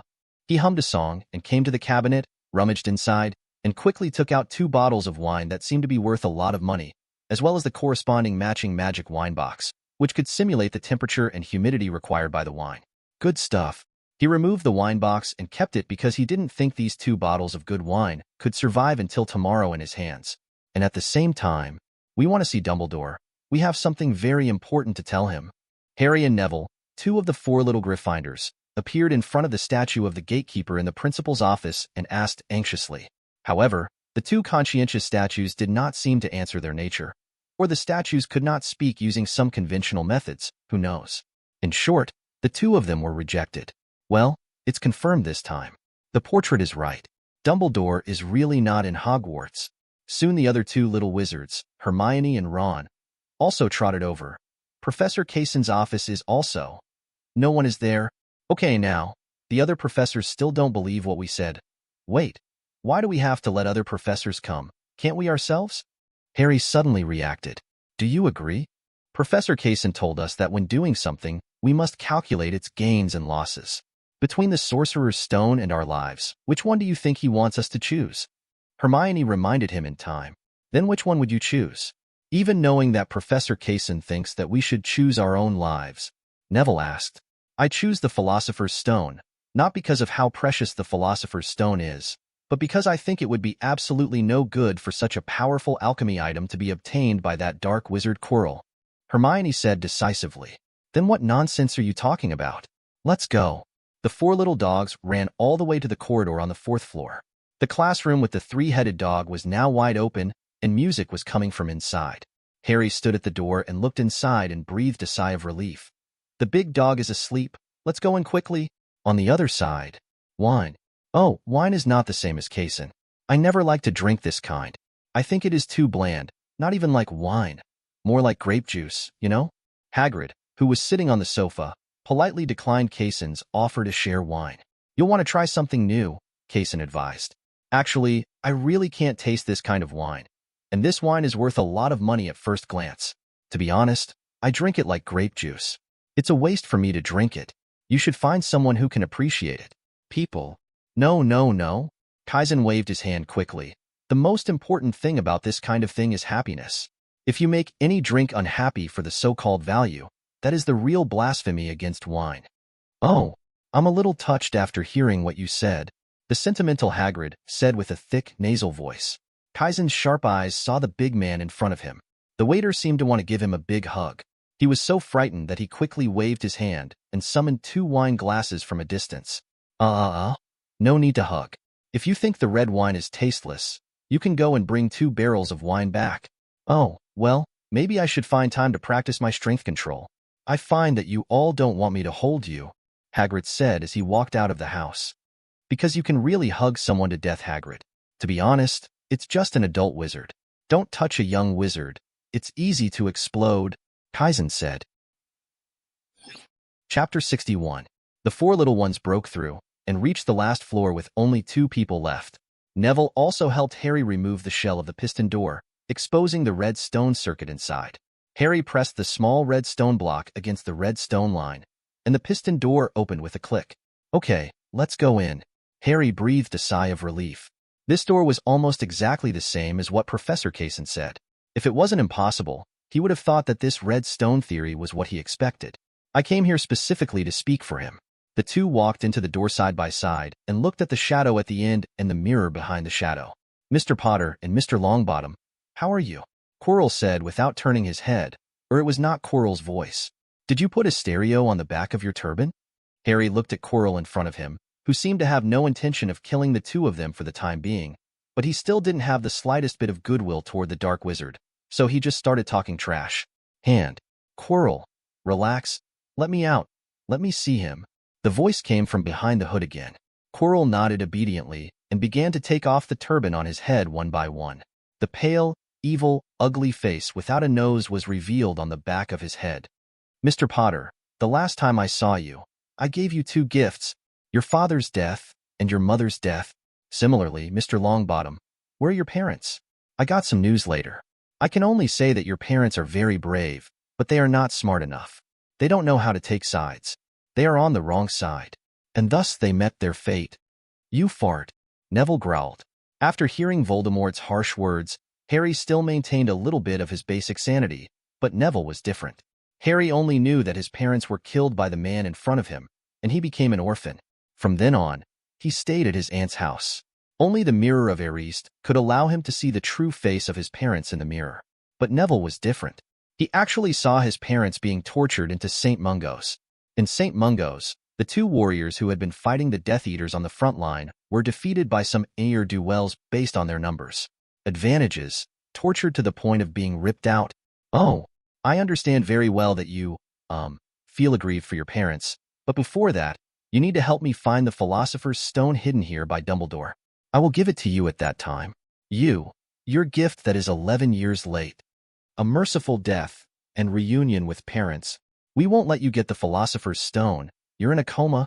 Harry took the lead in pulling out his wand and shot out a magic spell like a fast shooter in the West. However, he was hit by the magic power belonging to Voldemort in front of Quirrell. It popped open easily. You are very similar to your father. He wanted to attack me with his fists. Neville on the other side also took out his wand at some point, and an upward force was instantly exerted on Voldemort. Of course, this was not the only spell he learned in one semester, but subconsciously, he used the magic he was best at. It's like Muggle-like magic. Your parents are much stronger than you, Voldemort said with disdain. Then, Master, do you need to kill him? Quirrell asked. Keep it. We still need our Mr. Potter to help us find the Philosopher's Stone in this mirror. If he is not willing, we need our Mr. Longbottom to help us make Mr. Potter willing. Praise for your wisdom, Master. Come on, dear little Harry, before that damn Kesensis picked on me. I remember you liked me quite a bit. Why are you looking at me like this now? Quirrell looked at Harry in a bad way and teased. You don't deserve to mention that name. Professor Kesensis should have killed you directly on the duel stage that day. Harry said word by word. You think he didn't do that? What kind of good person do you think your Professor Kesensis is? Quirrell's originally complacent expression suddenly collapsed, as if it was a grave sin for Harry to mention Kesensis in front of him, and he pulled up his sleeves like crazy. Look at this, evil black magic. This was given to me by your Professor Kesensis that day in the Forbidden Forest. Do you think he is a great and upright good man? If I hadn't had my great black magic like this, Master, I have been dead a long time ago, and similarly, Kesensis, who invented this kind of black magic, is not a good bird either. Quirrell roared somewhat crazily, and then kicked Harry with his thick leather boots. After knocking Harry down, he kicked him one after another as if to vent his anger. It seemed as if it was not kicking Harry, but Kesensis, and every kick was accompanied by excited sounds, as if it was using the behavior of torturing Harry to take revenge on Kesensis. Neville in the corner had his hands behind his back, and he was using his second weakest magic, Transfiguration, since any magic could be deflected by that damn Quirrell. Isn't that magic? He decided to transform the memory ball bracelet he was wearing into a knife. This should be possible, but there's nothing he can do if he can't. This is the only thing in his hand that can be transformed. Mr. Longbottom, you don't look as honest as you appear. Voldemort, who was on the back of Quirrell's head, noticed Neville's little movement and reminded him. Seeing this, Quirrell walked towards Neville again. Don't you like the so-called Professor Kesensis? Where is that Professor Kesensis now? Can he come to save you? Oh, the only thing he can do is cry like a weakling. If you want to ask why, I remember he likes you students very much. When he saw your bodies, it will be ugly to cry, I promise. Quirrell roared and walked towards Neville. He took out his wand and flicked it casually. A ray of silver light flew out from it, leaving a line of blood on Neville's face. Then in the blink of an eye, blood surged like note. Let alone the Forbidden Forest, it was the hospital wing that day. I could guess who that worthless guy was just by using my toes. Isn't he very powerful? Let him suddenly appear here to save you? Quirrell kicked Neville's calf, causing him to suddenly lose his balance and fall directly to the ground. Then he used his boot to step heavily on Neville's wrist with the memory bracelet, as if to crush the bracelet. You don't deserve to mention him. Neville raised his head with difficulty and looked at Quirrell with hateful eyes. Quirrell was stimulated by this look, and immediately wanted to take out his wand and let Neville taste the fate he had experienced, but Voldemort behind his head made a sound of dissatisfaction. Do you remember what we came here for? Don't waste any more time. Quirrell was so frightened that he quickly nodded humbly. Yes, Master, he said and walked towards Harry. Harry, on the other hand, was clutching his painful stomach, but he finally reacted to Quirrell's taunt. Professor Kesensis can really appear here suddenly. With difficulty, he took out a dark green pearl from the sandwich pocket of the wizard's robe and smashed it to the ground. Click. Buzz. Chapter 62. What's going on, Harry? Where is this place? Kesensis, with a slightly red face and half a glass of wine in his hand, appeared in front of Harry, but his drunken head did not think of it. On what occasion did he give this ender pearl? Harry pointed in Quirrell's direction with difficulty. Kesensis turned around to look. Quirrell was holding the wand in his hand, tremblingly. He drank the remaining half of the wine and threw the cup on the ground casually. Click. Avada eats the big melon. The disappearing curse. Accompanied by the sound of broken wine glasses, no one had any unnecessary communication when the two met. Kason didn't even have time to look at Harry next to him and Neville in the corner. The enchantment table appeared in his hand, and a disappearing curse quickly offset the incoming curse. The death curse. Curse flame. Quirrell once again used the old trick. A calendar fire quickly turned into a giant snake and rushed over. Unfortunately, the effect of the calendar fire this time was not as good as last time in the Forbidden Forest. Kason clapped his hands suddenly, and instantly the entire secret room was filled with blue water cubes. Kason can move normally for 14 seconds if the water source block is fully filled, and he can remain alive for 27 seconds if it is longer. In these 20 seconds, it couldn't be easier to remove the limbs of Quirrell, who didn't even dare to open his mouth for fear of choking. As for Harry and Neville, who were also flooded. Naturally, the enemy must not be timid at the moment. He must kill the enemy first.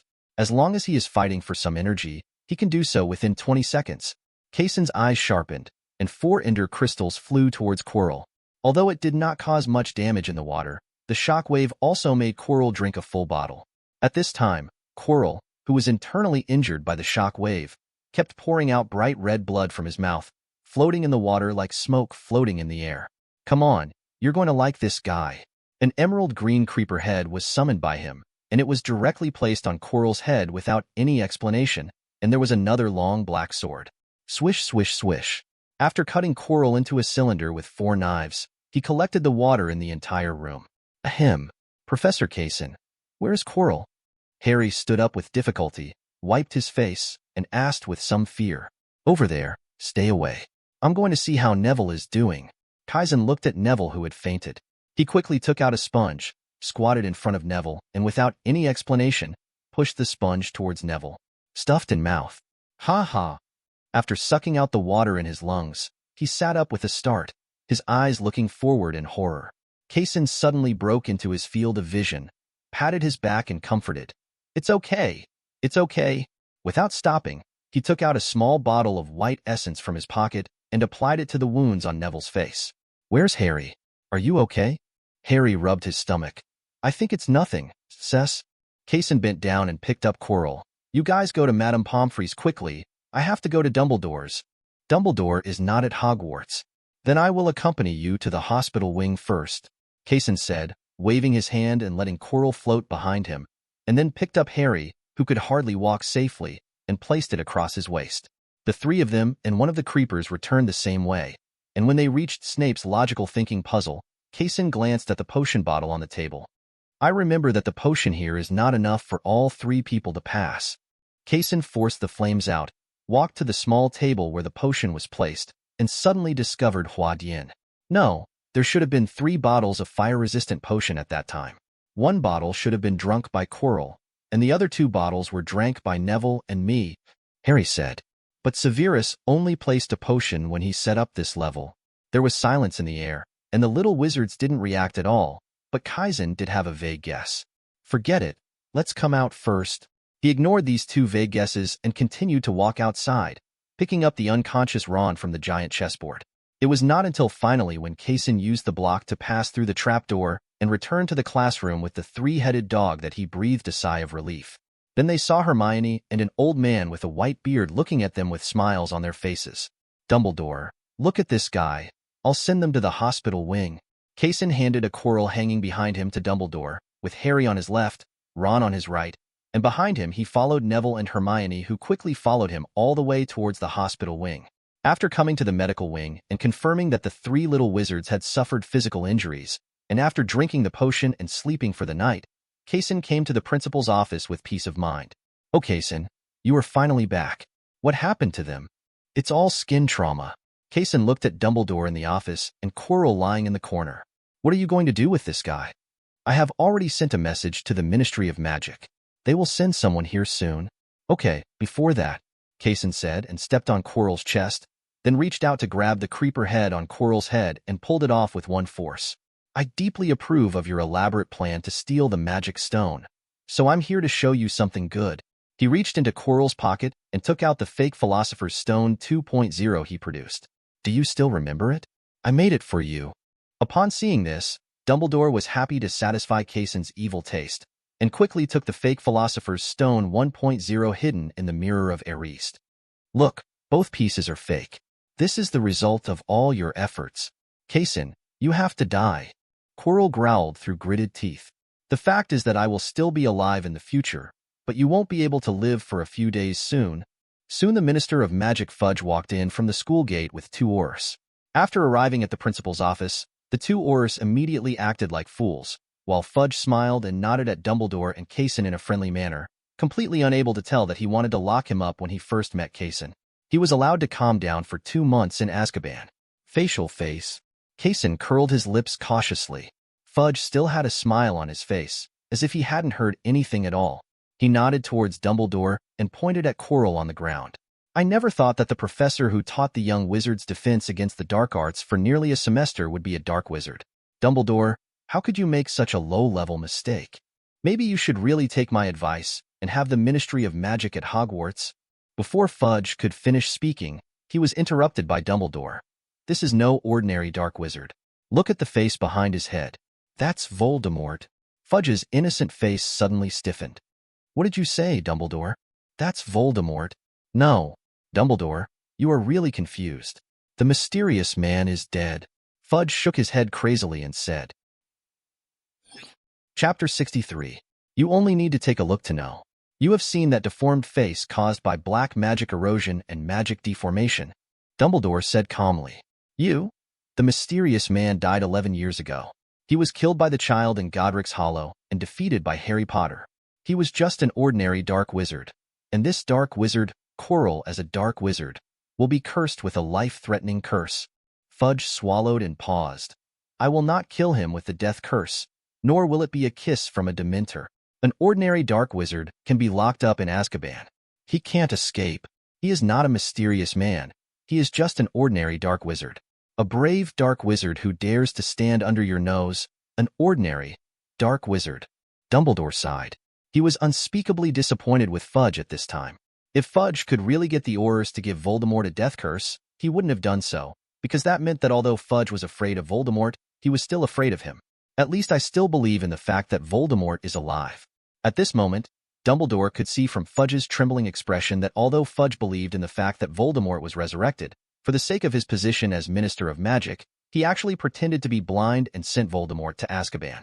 The difference between that and letting him go directly is only 1 or 2 steps to increase or decrease.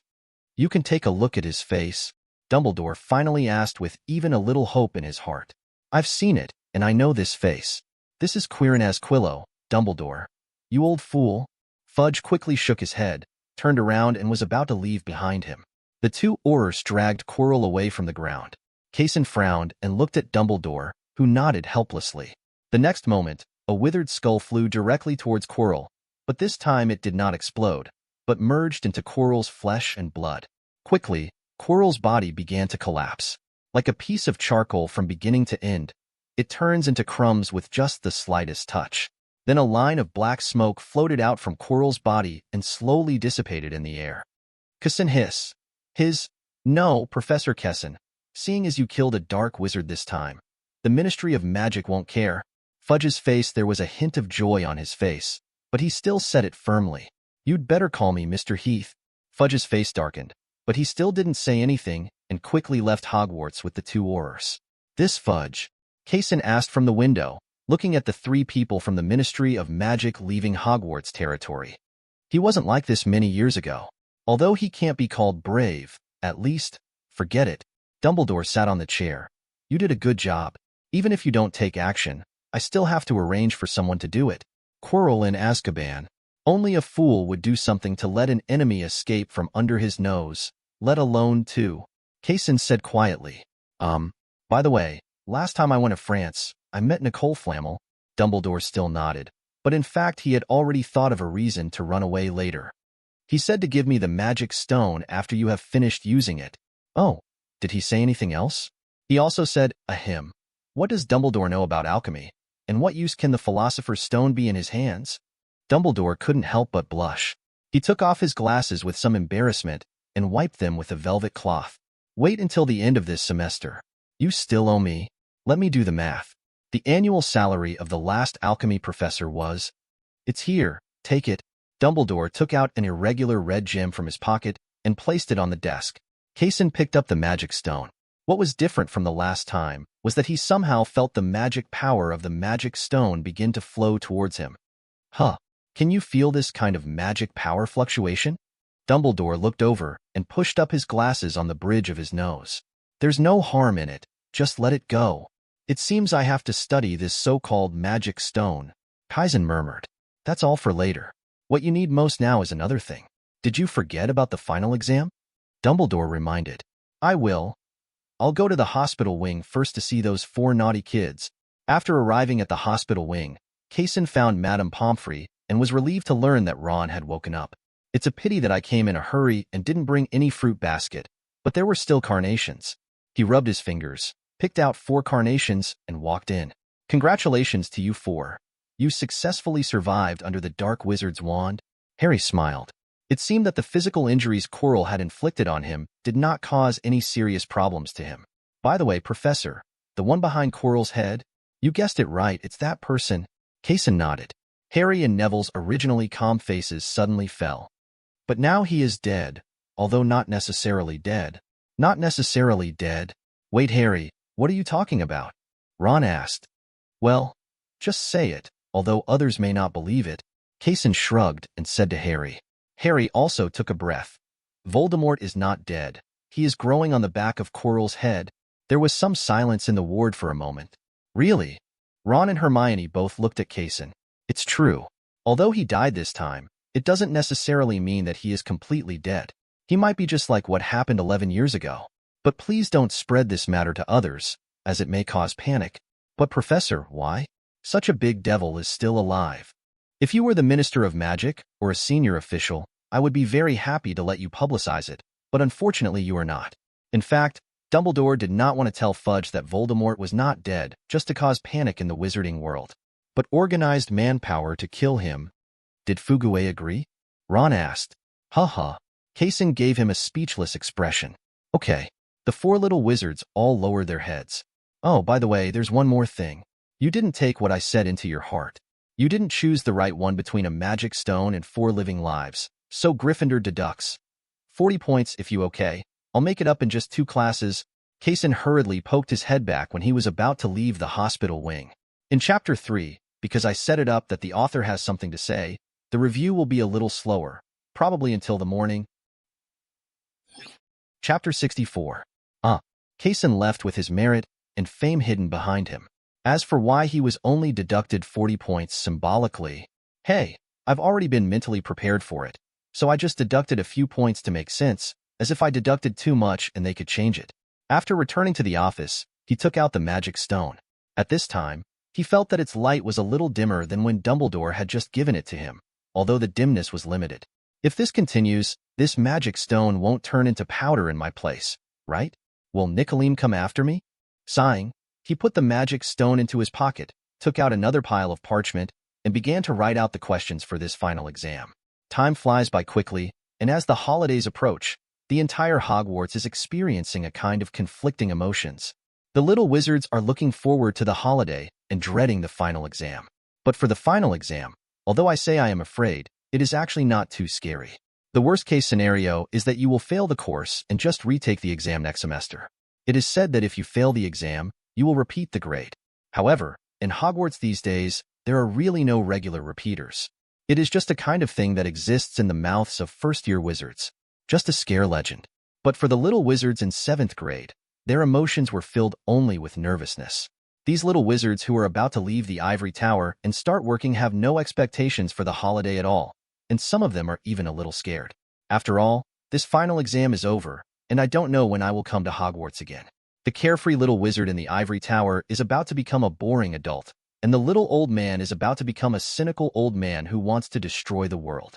In the 7th grade alchemy examination room, Kesen collected all the test papers, stood on the podium, and touched the corners of the papers. Well, how many points do you think I should give you? Tell me, I might adopt it.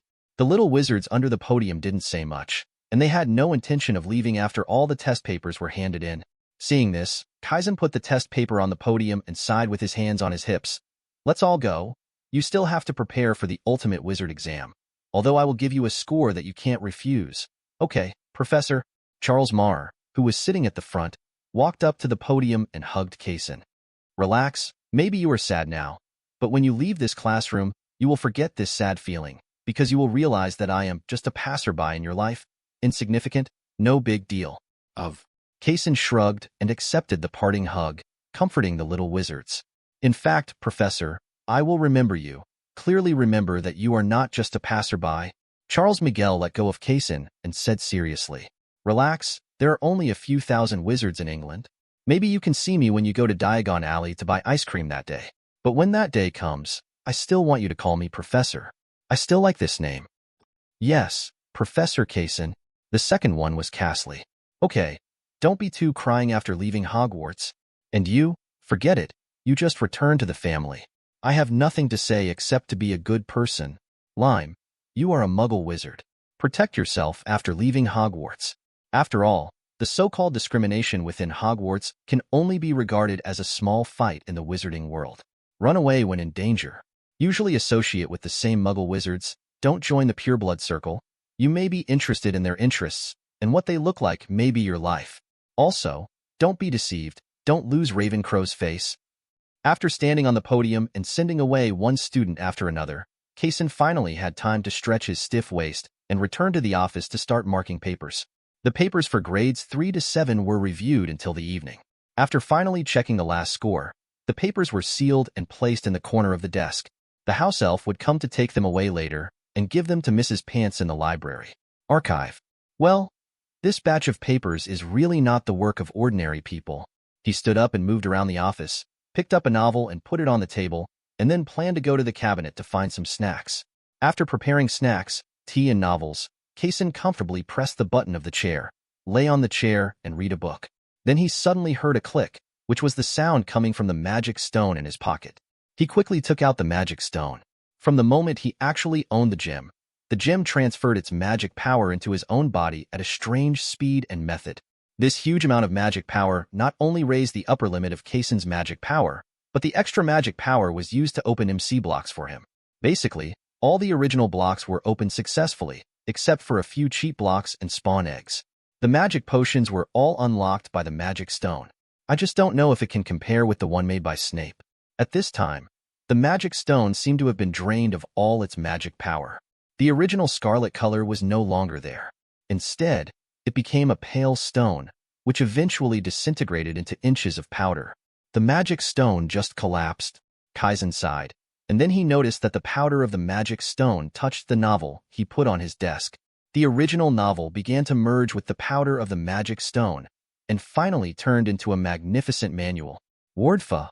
He took out his wand and touched the magic stone powder with the tip of the wand. In an instant, the remaining magic stone powder climbed up the wand, passed through the rose vine body, and directly invaded the core of the wand. A pile of magic stone powder, half absorbed by the wand and the other half absorbed by a book. And this kind of absorption seemed to be positive. At least he didn't know why, but he felt that the wand was missing something.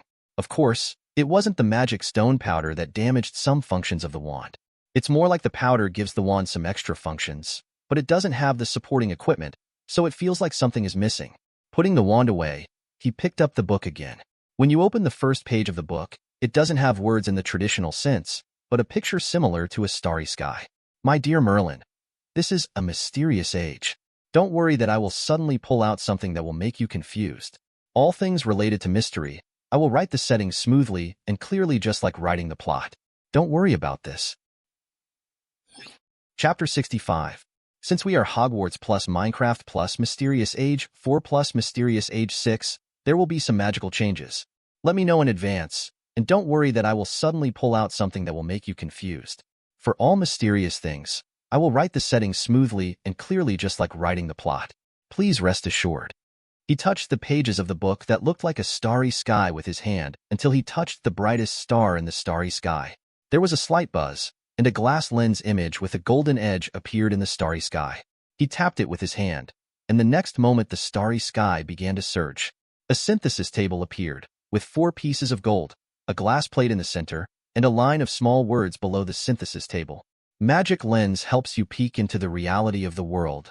Kason held the magic manual and studied it for a long time. Forgive him that he had only heard of the famous module of the Mysterious Age before traveling through time, so he didn't know much about it. After chewing words and combining them with the context, I finally explained this passage and the true function of the magic lens. Judging from the words in the magic manual, it should be an observation tool, but add the two words obtain at the end. This tool may not only be as simple as observation, but may also include some extraction, such as the 4 basic elements in alchemy: earth, water, wind, and fire. You can use this magic lens to scan the corresponding object to extract this basic element. I haven't used a workbench in years, Kesen murmured, placing a workbench in the corner of the office and taking out 4 pieces of gold and a glass plate. Of course, you don't just place the corresponding blocks in the corresponding grids blankly. Now that you have taken out the workbench, of course you have to talk about some science. That's right, it's science. Slowly, Kesen rounded the glass plate, shaped the corresponding gold into the shape of the magic lens shell, and assembled it. It didn't work. He picked up the magic manual and began to babble again until he saw the 6 shimmering crystal fragments at the bottom. He tentatively touched a red one with his hand, and a prompt appeared: magic crystal of fire. He didn't know where to click, so he randomly clicked on water magic crystal, wind magic crystal, earth magic crystal, order magic crystal, chaos magic crystal. What the hell is this? Kesen sat on the chair and waved his hand, and a bottle of water of life in the cabinet flew over at the right time. He took a sip of it helplessly. To be honest, the questions he had in his previous life were not what he is now. Many. The spiciness of vodka made him sit up again and touch every part of the page with his fingers. He soon came to 2 conclusions. First, such a pile of magic crystals could be dug out in nature. For example, the most common white crystal is the magic water crystal. Also, the workbench is wrong. To synthesize this thing, you need something called an arcane workbench. Where can I get you an arcane workbench? He gritted his teeth and turned the page, returned to the blank starry sky, and started clicking again. Finally, I found a not-so-bright star and clicked on it. How to synthesize the arcane workbench? Use the magic wand to transform the ordinary workbench. Transfiguration? Am I terrible at transfiguration? He reluctantly took out his wand and poked the workbench beside him with the tip of the wand out of boredom. It changes. From warmwood color to dark brown, there is a layer of dark green velvet cloth on the workbench. What a change! Kesen was silent for a while, and then touched his chin helplessly. This was completely illogical. Then he looked at his office again, his wizard robe shining with enchanted light. Well, that makes sense. He stood up and looked at the workbench, and found that in addition to the working surface of the regular workbench, there were 6 small grooves, which should be used to place the so-called magic crystal. I didn't expect that I would have to dig when I got here. Dong dong dong. The door is unlocked. Professor Kesen, the final party has begun, and the college cup has begun. Why don't you go and take a look? Gryffindor Jordan stuck his head in and asked. Oh, I'll go right away. Kesen looked at the watch on his wrist, put the magic manual in his pocket, and walked out of the office. At the professor's chair, Dumbledore looked at Kesen in surprise. Did you encounter any difficulties? New research topic? Huh, how did you tell? You are someone who cares about your own image. You don't even change your robe when you attend a party. Okay, forget it. Dumbledore, let me ask you, do wizards have a history of mining? Mining minerals rich in magic? Dumbledore recalled, not many. Most wizards use the flesh and blood of magical plants or magical animals to make gold. You also know this. If you insist on mining mithril, there is only this kind. But since your enchantment table appeared, mithril mining has become half dead. Kesen touched his chin awkwardly. It's not your fault. Why do you ask? What I want to ask is, do wizards have a history of mining crystals? Unfortunately not. Most of the crystals purchased by wizards are purchased from the Muggle world, and because the quantities are very small, only a few fortune tellers will buy them on a private basis. That's right. Kesen nodded. If you have any ideas about crystals, maybe you can go to Professor Trelawney. She has many types of crystals. Professor McGonagall heard the two talking and leaned his head over and said, Yes, I will. Kesen nodded. Soon, as all the little wizards in the audience took their seats, Snape also showed a trace of pride. He looked at the emerald green flags on the ceiling of the auditorium, facing the tables of the 4 colleges below, and instantly felt that his whole body was clear. There is only one owner of the Hogwarts House Cup, and that is Slytherin. The Hogwarts flag has only one color, green. Then our principal Dumbledore stood up with a weird smile.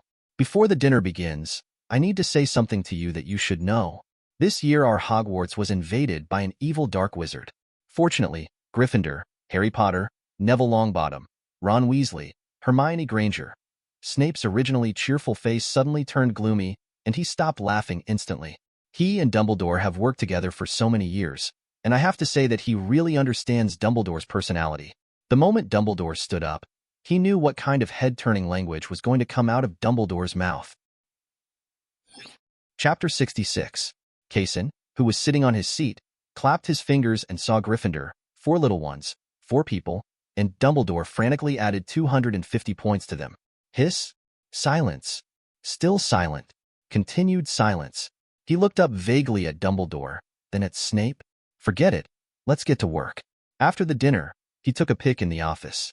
Finally, he rubbed an obsidian hand on a crystal ball base, hoping that Professor Trelawney, a fortune teller, would like this gift.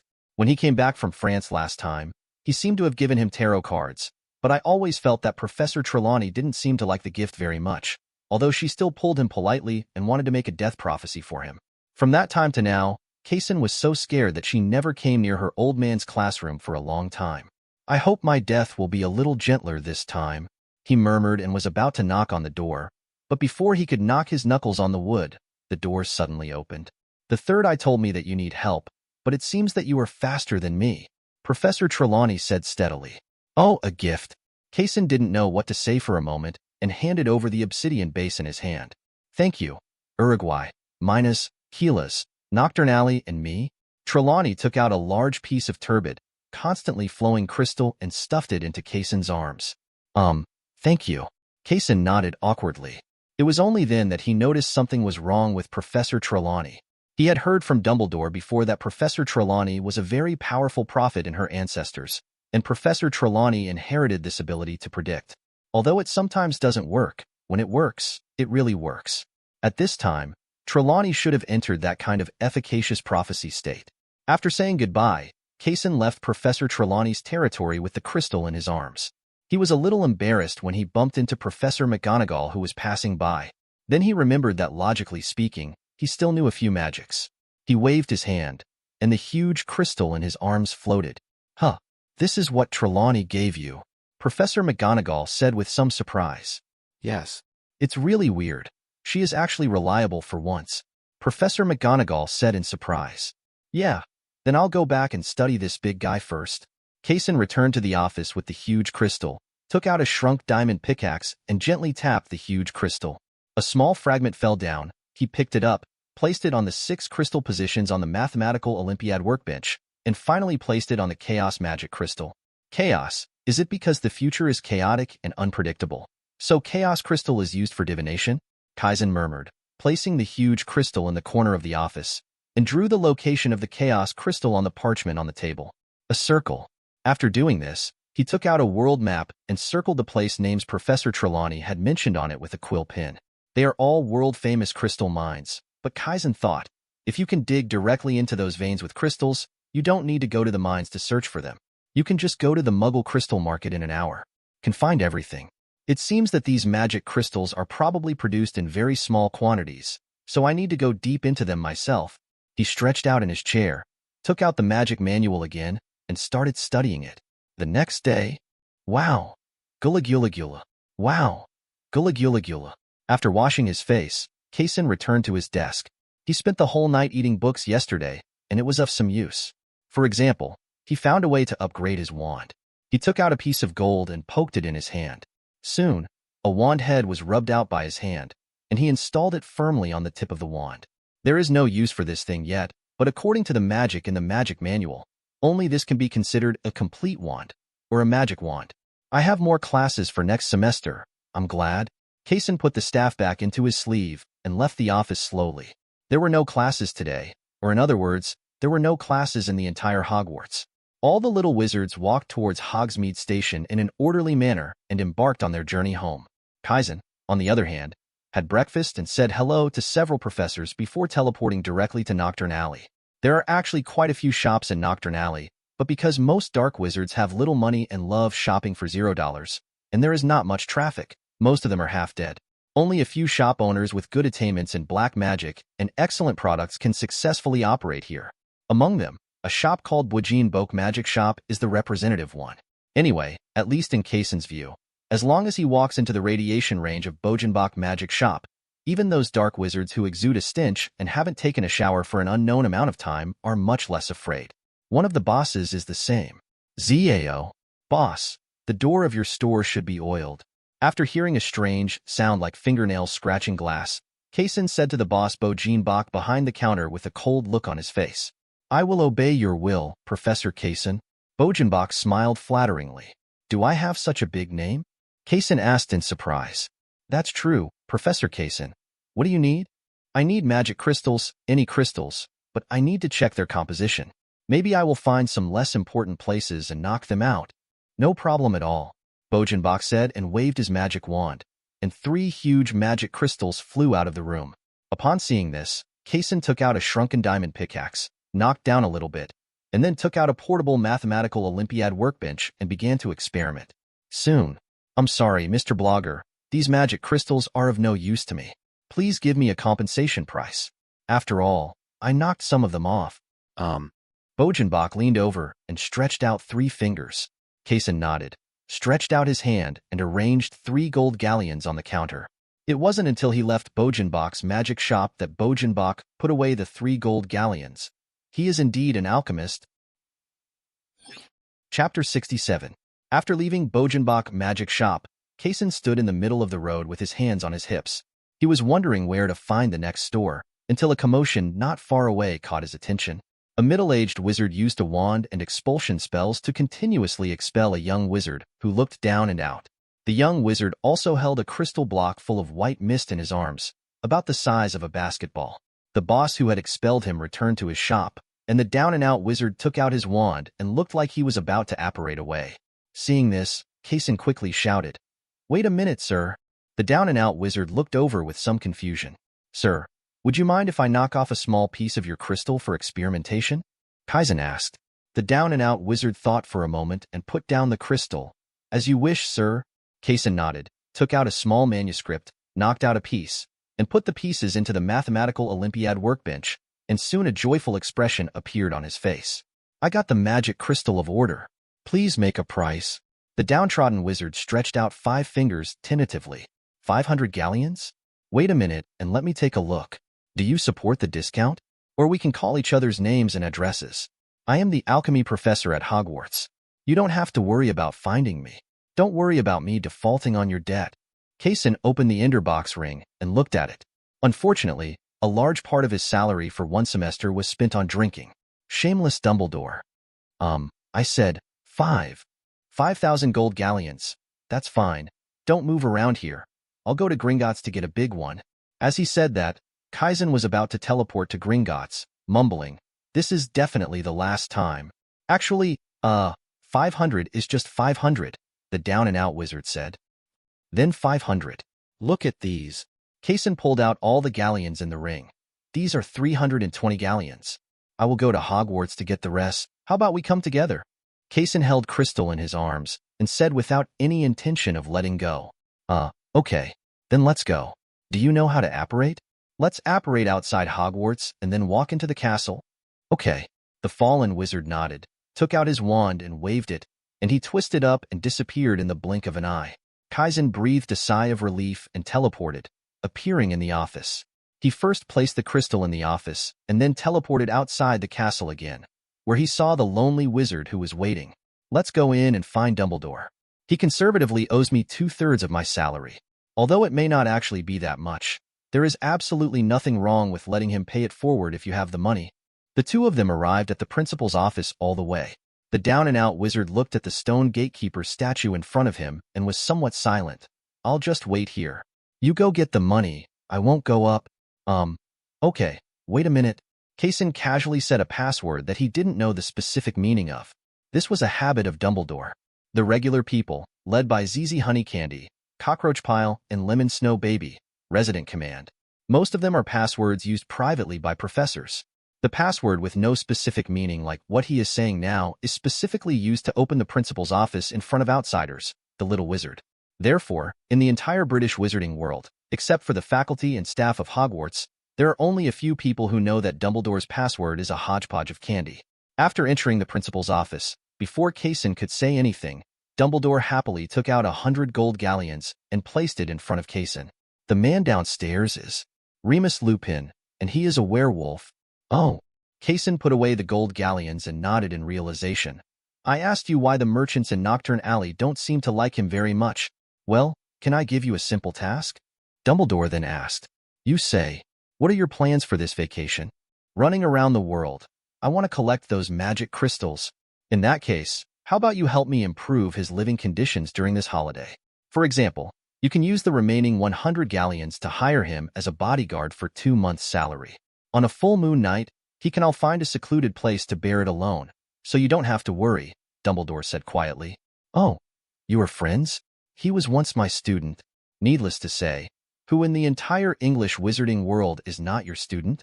He was one of the closer students, and he joined the club I formed. Oh, sure. It doesn't have to be some black wizard. Kaizen nodded. Thank you very much. Uh-huh. Why are you still waiting here? Dumbledore asked with some confusion. 100 gold galleons is not enough, Kaizen said. What did you buy from Remus? Magic crystal. How big? It's as big as a basketball. Dumbledore helplessly sat up from his chair, clasping his hands behind his back and looking at the forbidden forest in the distance. A crystal the size of a basketball. How did he quote you the price? He held out 5 fingers, Kaysen recalled. That's right, 5 gold galleons, right? Dumbledore turned around and looked at Kaysen strangely. The latter suddenly touched his nose in embarrassment. How much did it cost you? 15 galleons? 50 galleons, right? Kaysen remained silent, just touching his chin with his hand and remaining silent. Tell me about it, Kaizen. Forgive me for being an old man. I really can't guess. 500 gold galleons. The way Dumbledore looked at Kaysen was somehow strange, helpless, and pitiful. Finally, he took out a bag containing 600 gold galleons. The remaining 200 gold galleons, forget it. I sincerely hope that you can find a bodyguard to go with you, just as helping me, an old man, to take care of your former students. How about that? Kaysen loaded up all the galleons. Of course. Why don't you just give it to him? He has a pretty fragile ego. Chapter 68. How about this request? Okay. I don't know if milk will work on him. Kaizen nodded, walked out of the principal's office, and handed 180 galleons to Lupin. Check it out. No need. You are a professor at Hogwarts. I believe you. It's almost time for me to leave. Lupin smiled shyly, tightened his wizard robe, and was about to leave. Wait a minute, Mr. Lupin. I need to travel around the world to find magic crystals during this holiday. Do you mind accepting a small commission, such as being my bodyguard? Kaysen said, taking the remaining galleons and weighing them in his hand. It's very heavy. No, I think you should. Lupin didn't care why the professor in front of him knew his name. He just subconsciously refused. A thin thread suddenly flew into his ear and slowly passed through his ear canal. Spread. As the filament spread, Lupin nodded naturally. Okay, but the salary doesn't need to be too much. 10 galleons is enough, but I need to manage money along the way. This is necessary. Before he could ask for it, a bag full of gold galleons was thrown at his face. Wardfa, be careful. Kaizen subconsciously reached forward, trying to grab the bag of gold galleons to prevent the 4 or 5 kilogram heavy object from hitting him, the bodyguard he had just found, in the face. Then our bodyguard quickly reached out and took the bag of gold galleons. Oh, you are very skilled. It seems that you are very qualified for this job. Kaysen stood back and smoothed the wrinkles on his body with some embarrassment. Soldiers are very quick. Let's set off now. You come to a place with me first. It's a pity that my teleportation can't take people away. Then how do we get there? As a student of Hogwarts, you should know about Hagrid. He has... No, can we not go to Hagrid? Lupin said suddenly. Well, why? Well, then you take me to Apparate, you know London, and we will go there. Halfway through Kaysen's words, he began to think that Lupin's relationship with Hagrid at school was not very good. But when I thought about his slightly sloppy appearance at this moment, he might just be worried about embarrassing himself in front of his old acquaintances, so he didn't say anything immediately. I have been to London, but I can't find a specific address. Does Baker Street know? I know. There was a detective there who has been tracking me down before. I'm quite familiar with this address. And so on. Do you know his house? I am his neighbor. Next door? 220 or 222? 222, okay. The two of them said, and left the scope of Hogwarts. Lupin held down Kesen's shoulders, and the next moment he disapparated. The two of them appeared in the house at number 222 Baker Street. Sit wherever you want. No, don't sit anywhere yet. I'll give you a difficult task. Go to Diagon Alley and buy 2 Z9 broomsticks. The money will come from the galleons in the bag I gave you. Here, I need to do some strategy. I think 1 handful is enough. No, 2. A voice came from the garage, followed by the roar of an engine, and Kesen drove away from home, leaving Lupin alone. Lupin looked at the priceless house in front of him and the bag full of gold galleons in his hand, and shrugged helplessly. Dumbledore was right. Letting this guy go around the world mining alone? TSK, TSK, TSK, TSK. He waved his wand and apparat. He appeared in Diagon Alley in the blink of an eye, put the hood behind him on his head, and walked towards a Quidditch supply store. Soon, he returned to 222 Baker Street with 2 Z9 brooms, but Kesen still didn't seem to come back. He looked at the empty house in silence for a while, finally put the broom in the corner, patted his butt, and sat on a long sofa that seemed to be for guests. Not long after, Kesen came back with a lot of self-heating food and water, which he stuffed into his ender ring. After walking into the house from the garage, he saw Lupin sitting on the sofa and sleeping with his head tilted back. He just walked over and pressed a button under the sofa, and the sofa turned into a bed. After taking a blanket to cover it, he noticed the 2 brooms in the corner and took them upstairs to start modifying them. The performance of the Z9 broom is not inferior to that of the Lightwheel series, and its straight-line speed performance is even higher. The designer of this Z9 has no knowledge of ergonomics, and the broom handle they made is really abstract. Compared with the comfortable Lightwheel, it is like the difference between cruising and racing. Of course, the Comet and Sweep series are not involved in the discussion. That's the pedal. However, the good thing about the Z9 is that most of the magic circuits are concentrated in the tail of the broom. Strictly speaking, the broom handle is useless.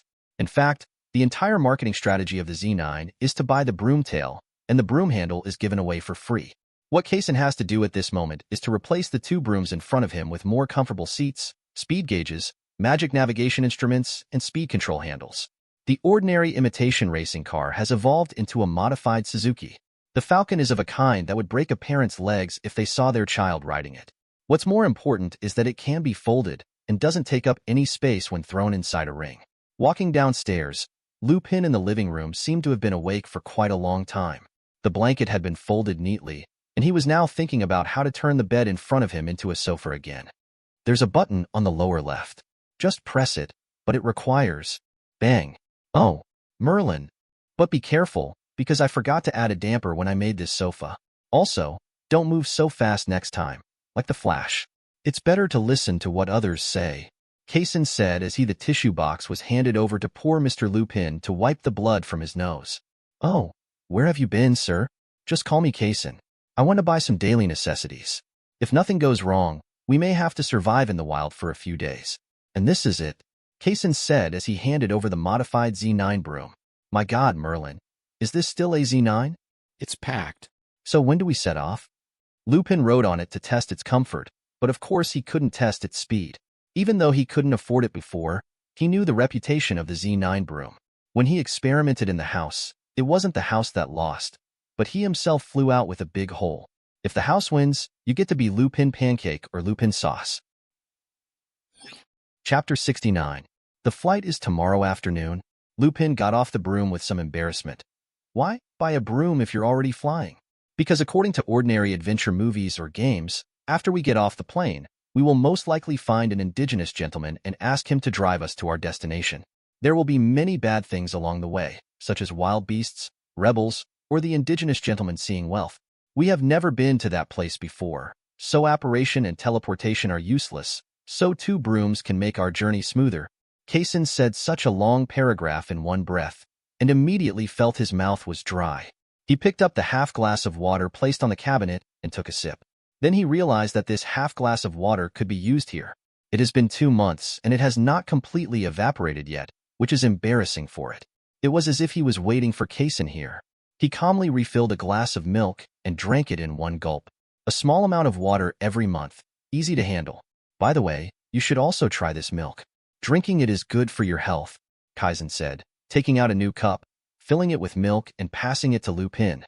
Thanks. Kason watched Lupin drink it all in one gulp, but he couldn't see anything. Maybe wait until the full moon? It's almost time now. Come with me, Frami. Let's go have some dinner. Kaisen greeted Lupin and came to the garage. The two of them had a driver's seat and a co-pilot. Even if Lupin didn't want to sit in the passenger seat, there was nothing he could do. The car didn't have a back seat, so he couldn't fit him into the trunk. This car looks good. A wizard like you still has research on cars? So it looks good. Well, I have a discerning eye, Kason said as he started the accelerator and drove off. What shall we eat? Eat wherever you go and find delicious food. London is so big. What's there to eat in London? French food. Ha ha ha ha, burp goose. This sentence somehow hit the point of laughter of both of them at the same time, and the small car burst into loud laughter. However, in the end, the two of them did not eat French food, but found a Chinese restaurant that was extremely deserted. So deserted that there was only one table of them in the entire hall. Lupin looked at the large number of magic wands in the chopstick cage and fell into deep thought, until he saw Kason picking up 2 magic wands and moving them between his fingertips. At that moment, he thought it was some extremely complicated magic. Requires 2 wands to cast the spell together. And this place that appears to be a restaurant may actually be a new mysterious organization created by Dumbledore. The phone booth next to the trash can has direct access to District 13. I digress. Then he saw the food coming, and Kason directly used 2 magic wands to pick up a chopstick of the food. Is this tableware? Lupin asked. I remember that there is a fork in the drawer next to the table, which can also be used. Okay. Lupin found the fork, his face turning red and black. It can be expected that he will remember today's embarrassing incident until the moment he actually meets the god of death in the future. After the meal, the two returned home, and Kason threw a bunch of keys at him. This is the key to the guest room on the 2nd floor. It also has an independent bathroom. Have a good rest. Oh, thank you. Lupin looked at the keys in his hand, then at Kason, who was already too sleepy to open his eyes, and finally did not say anything. What? I just walked back to the guest room gently. Kaisen returned to his bed and began to die temporarily. Early the next morning. What are your plans today? Go to the military store and buy some field equipment. Trust me, you don't want to wear a robe or coat in the mine. The two came to a military store and each bought 2 sets of heated undershirts, a black camouflage military coat and boots. How about giving it a try? Kason threw a set of clothes to Lupin. Lupin took it and glanced at the tag. To be honest, I think my coat looks pretty good now, and we agreed that I will take care of the money this time. That's right, galleons are on your side. I'm using pounds now. Kason shrugged and said casually. But the clothes put together with these pieces of cloth will never sell for this price. Lupin whispered in Kason's ear, and at the same time, the pressure was put on the owner of the military store. It's not just wizards' clothes that have magic. Muggles' clothes also have magic. They call it technology. In short, it's very useful. Believe me, you definitely don't understand me here. Kaisen comforted. Oh, okay. After buying the equipment, the two of them had a simple lunch before starting their journey. To be honest, England also has delicious food, and Kaisen absolutely refuses anyone's criticism of English food. For example, the hamburger in his hand. After finishing their burgers, the two waited for a while and soon got on the plane flying to Uruguay. Lupin sat on his seat and looked at the sea of clouds below the window. How long do we have to fly? Zzzzzzzzz. Young people are so good, they just fall asleep, late at night. How long have we been flying? About 14 hours? Kaisen looked at the dark night sky. Let's go to the hotel first. I hope this country speaks English. Don't they speak English? It's not like all countries speak English, so there's nothing strange about it. Then how do we communicate? Don't worry, trust my foreign language proficiency. Uruguay was a Spanish colony before, so they speak Spanish here. And by chance, I happened to take a few classes in Spanish when I was in college. I think it should almost support us in finding a hotel. Kason said coaxingly with his hands on his hips. Then he saw a driver starting to chant an incomprehensible curse to him. Wardfa. Kason muttered awkwardly.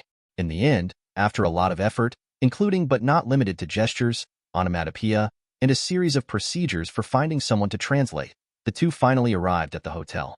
Kason, who had rented 2 rooms, took a casual shower, and then I lay down on the bed and fell asleep early in the morning. One thing I have to say is that the more I slept on the plane, the more sleepy I became, and I felt like I wanted to die. Chapter 70. The next day, shall we go directly to the mine? Or what? Lupin asked, sitting opposite Kaizen in the hotel restaurant. Don't worry, let's… Chew, chew, chew. Let's go to the Muggle Crystal Market first. Chew, chew, chew. If not, let's go to the Wizards Market in Uruguay. Chew, chew, chew. If these are not available, it will not be too late for us to go to the mine. Okay, then our language problem. I couldn't sleep last night and went home to find my Spanish language textbook from college. Now I should be able to communicate almost normally. As he spoke, Kesen waved directly to a passing restaurant waiter. Here's another. Sparkling wine, sealed in a glass bottle, frozen and imprisoned. About that, foreigners should feel the same way when they read the letter we wrote for Li Hua. Soon a bottle of champagne was brought out with an ice bucket. Kaizen poured 2 glasses and clinked them with Lupin, celebrating our success in finding the crystal. But Kaizen, we haven't succeeded yet. Then what's the problem? It's just an early celebration. What's the problem? The two looked at each other. That's right, drink. Soon, the two left the hotel and got into a taxi. Kesen started to speak directly. Oh, good morning, dear sir. I would like to ask you if you can take us to the most negative place in Guibao. Where is the famous Crystal Distribution Center? I will attach due value to your labor. You can speak English, and you speak Spanish well, little Shakespeare. The driver quietly started the car and said. Lupin sat aside and watched as Kaizen's originally fair face gradually began to turn red. He couldn't help but secretly took out his wand and began to examine him. In fact, Kesen's current appearance was indeed a bit scary, almost like a person who was hit by a blood-exploding curse. However, he checked with his wand for a long time and finally determined that it was really not a so-called curse. It was purely because Kesen had a small face and was embarrassed to blush. Relax, saying you are a little Shakespeare is a compliment, right? He patted Kesen on the shoulder and comforted him. The latter rolled his eyes. If you also learned the language of another country, and after talking to him for a long time, you were told that your vocabulary was not used by his grandma, how would you feel? Do you know other languages besides Spanish? I can speak Chinese, but that's not the point. The point is that this kind of thing is very embarrassing. You'll know after you try it. I can't. I can speak English, and I can write but not speak runes. Lupin quickly shook his head and said, It's enough to be able to write that thing. Runes are not driven by language. After a while, the two got out of the car. Kaizen also left the driver's phone number in full detail, so at least communication was no problem. Walking into this huge building in front of you, the crystals mined in the mines in Uruguay will be here first, and then set off to other parts of the world. Walking into the building, there is a saying. This building can probably be seen as a huge, undecorated roughhousing mall, with a dazzling array of crystals placed in various places as if they were free. Oh dear lady, would you mind if I knock off a little piece of this crystal? If it's what I need, I'll give you a price you can't refuse. Of course, if not, I'll also give you what you should have. Compensation. Oh, dear sir, do you mind if I knock off your crystal? Oh, sir, please don't hit my brain with a stick. It's very unsafe. Lupin. Oh, dear sir, look at my companion. He is so strong. Don't look at him. He is skinny. There are muscles inside his bones.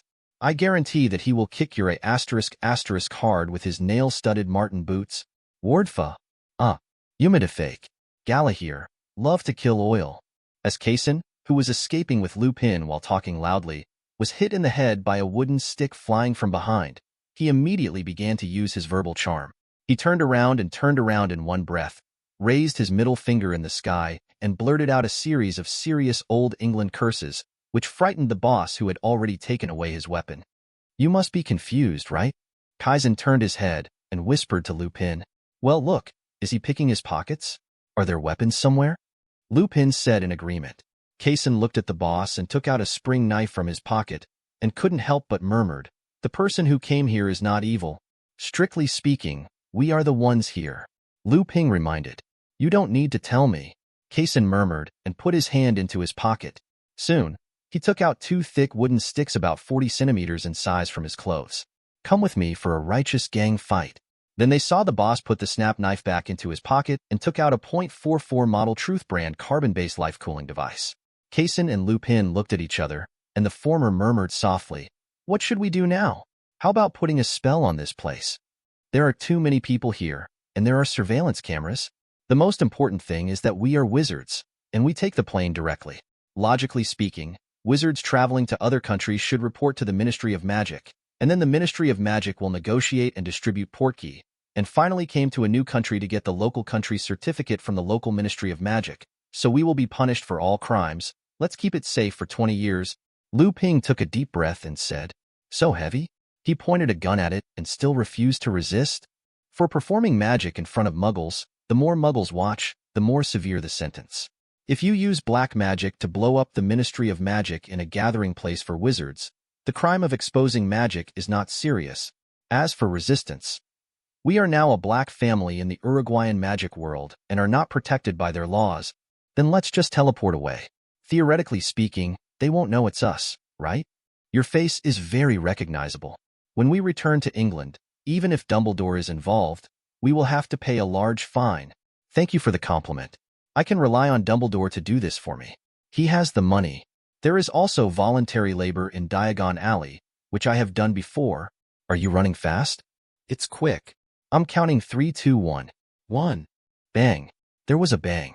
Fortunately, the shot was fired at the ceiling, and the boss who fired the shot was hit directly on the head by a thick wooden stick.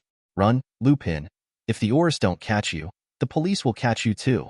After throwing down the wooden stick, Kesin quickly pulled Lupin and ran away. Chapter 71. This place is really... The folk customs are simple. Before the two of them could breathe a sigh of relief after running out of the mall, they saw a police car beeping and speeding past not far away. Oh my God, go back to the hotel.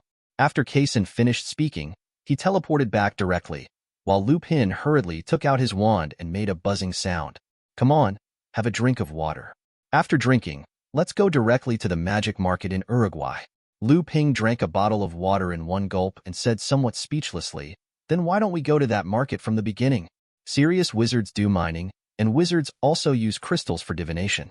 I don't think it would be easier to find the source directly. Kesin said as a map appeared in his hand, and he flattened it on the table. We only need to use this map to find places where there are no buildings but a large number of people. That is where wizards gather. Lupin walked over and watched Kesin's 2 fingers keep shrinking the picture on the map until the entire Uruguay was covered. He opened his mouth in surprise. How the hell is this done? Talent and hard work. I found it. The two came to the rooftop of the hotel. Kesin took out a stick of lavender light, which was the magic power of the invisibility potion. As for why he didn't drink it directly but took off his pants and farted to extract the magic power. Ahem. You still have to wear clothes, and by extracting magic power, you can make the clothes invisible directly.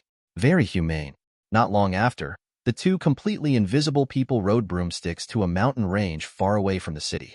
This is the gathering place for wizards in Uruguay? Lupin was a little confused. The productivity of the wizarding world was just that, so strictly speaking, it still relied on the muggle world for survival. And like this, it was the first time that he saw a gathering place for wizards that was built in the wilderness. If this is not the underground fortress of some mysterious organization, then this is it. Kesin walked in front with a map, and Lupin followed behind with a wand. Soon the two of them saw huge tree houses, and a large open space in the center of the tree houses was densely packed with stalls. There are not many people in Uruguay, but there are quite a few wizards, Lu Ping said with some surprise when he saw such a dense population. Let's go in and have a look. The two of them walked towards the innermost market, and no one came to stop them along the way. Well, the people's customs are simple, which is good. Kesin and Lu Ping walked around the market, and finally found a stall owner and asked helplessly, "Why don't you have magic crystals in your market?" "It's useless to have that thing. Anyone who wants crystals can just go to the mines and pick them. It's not worth anything anyway." Kesin and Lupin looked at each other. "Mine? It's a muggle mine. Just go in when there's no one around or put on the disillusionment charm." The boss explained. "Don't you sell it here?" "Yes, there is. I just can't understand why anyone would buy this thing.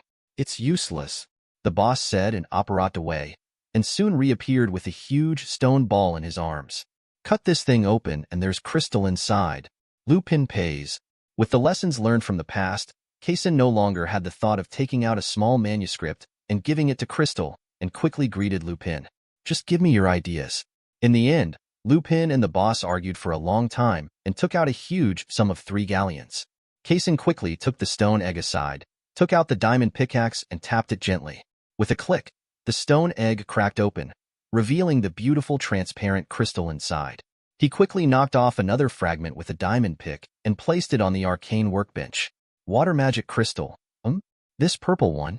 Before the joy of obtaining the water magic crystal faded away, his eyes saw a little bit of untimely green. Use a diamond pickaxe to break off a small piece. The magic crystal of the earth. Kaizen was about to stand up straight and celebrate when Lupin quickly held him down. What's wrong? Did you find it? Do you still want to ask the boss where you found this thing? Lupin did not answer immediately, but asked instead. Don't yell when you find it. Put away the smile on your face. It's better to show a frustrated expression before asking. Oh, I just realized it. Keisen nodded, coughed twice to smooth the smile on his face, and then found the boss again. Where did you find that stone egg? It's called the Amethyst Mine. You can ask any muggle. Would you mind drawing a location on the map for me? Kaizen took out the map, turned off the little red dot function that represented a human being, and handed it to the boss. The boss took out a quill, made a gesture, and drew a small dot. Probably here. The crystals in the shallow mines are all occupied by muggles. You don't want to be discovered, or you want some quality products. It's better to go to the deep mines. Thank you, generous sir. Kaizen quickly put away the map, put the crystal egg Lupin was looking at into the ring, then rode directly on the Z9 broom, and the two flew directly towards the mine marked by the boss. Go. Soon the two of them flew around the mine. Each cast an invisibility spell on themselves, and walked into the mine with great swagger.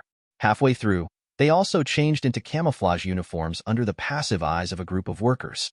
As we gradually reached the deeper mines, there were fewer and fewer mining lamps built by the workers. Kaizen directly used night vision for himself and Lupin. Soon, they saw one after another, just like the stone eggs that the boss had moved, not to say exactly the same, but also exactly the same. Prioritize looking for magical and green ones. I seem to have found a book on growing crystals in the Hogwarts library before. We only need a basic crystal seed. I will. Lupin used the cutting spell and Kaizen used the diamond pickaxe. Soon the stone eggs were cracked open one after another. Most of them were water magic crystals. Of course, these were all put into the Ender Ring. As for whether he will fill up his office again, Val won't. I don't know if the mineral deposits here are too shallow or something else. Most of the green crystal eggs have no magic power. The ones with magic power are water-based crystals. After learning from the experience, Keisen understood. Since it is called the magic crystal of the earth, it should be hidden deep in the earth. So, click. Wow. Green legend. Chapter 72. Rio de Janeiro, Brazil. Evening. Look, the magic gathering place here is much more normal, although they still don't speak English. Keisen and Lupin, holding their wands, slowly walked through a huge wooden door, and the magical world of Brazil appeared before them. Well, I can only say that their nightlife is quite rich. They even have a bonfire party. The two found the second floor of a pub and sat down at a table on the open-air counter. Soon Lupin took two scary large glasses of beer. He carefully examined the two glasses of wine, then smelled them carefully, and only felt relieved after confirming that they were not poisonous. On the other side, Keisen was carefully reading a letter in his hand. This is the valuable experience he learned in Uruguay. As the saying goes, when you are away from home, the more friends you have, the more options you have. I have a little fame in the alchemy world. Although Brazil is not in Europe but in South America, many Brazilian alchemists know me. For example, the sender of this letter gave him a detailed introduction to the entrance to the Brazilian magic world and the specific locations of the two crystal mines, Minas and Kiras.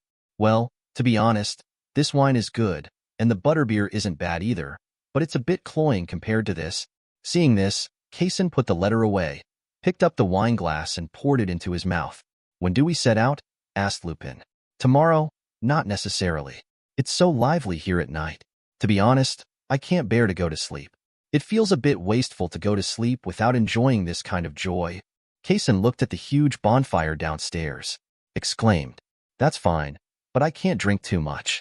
This is not England after all. One of us must be sober. Okay. Keisen shrugged and drank the beer in the glass. Then, with the help of the tavern's magic, the glass was quickly refilled and the number 1 appeared on the wall of the glass. Oh, huh? This tavern magic is pretty humane. Are you worried that I'm raising fish? Who knows? Lupin nodded. Soon the two of them were chatting casually. Kaysen told Lupin about Dumbledore's shamelessness in defrauding the poor professor of his hard-earned wages.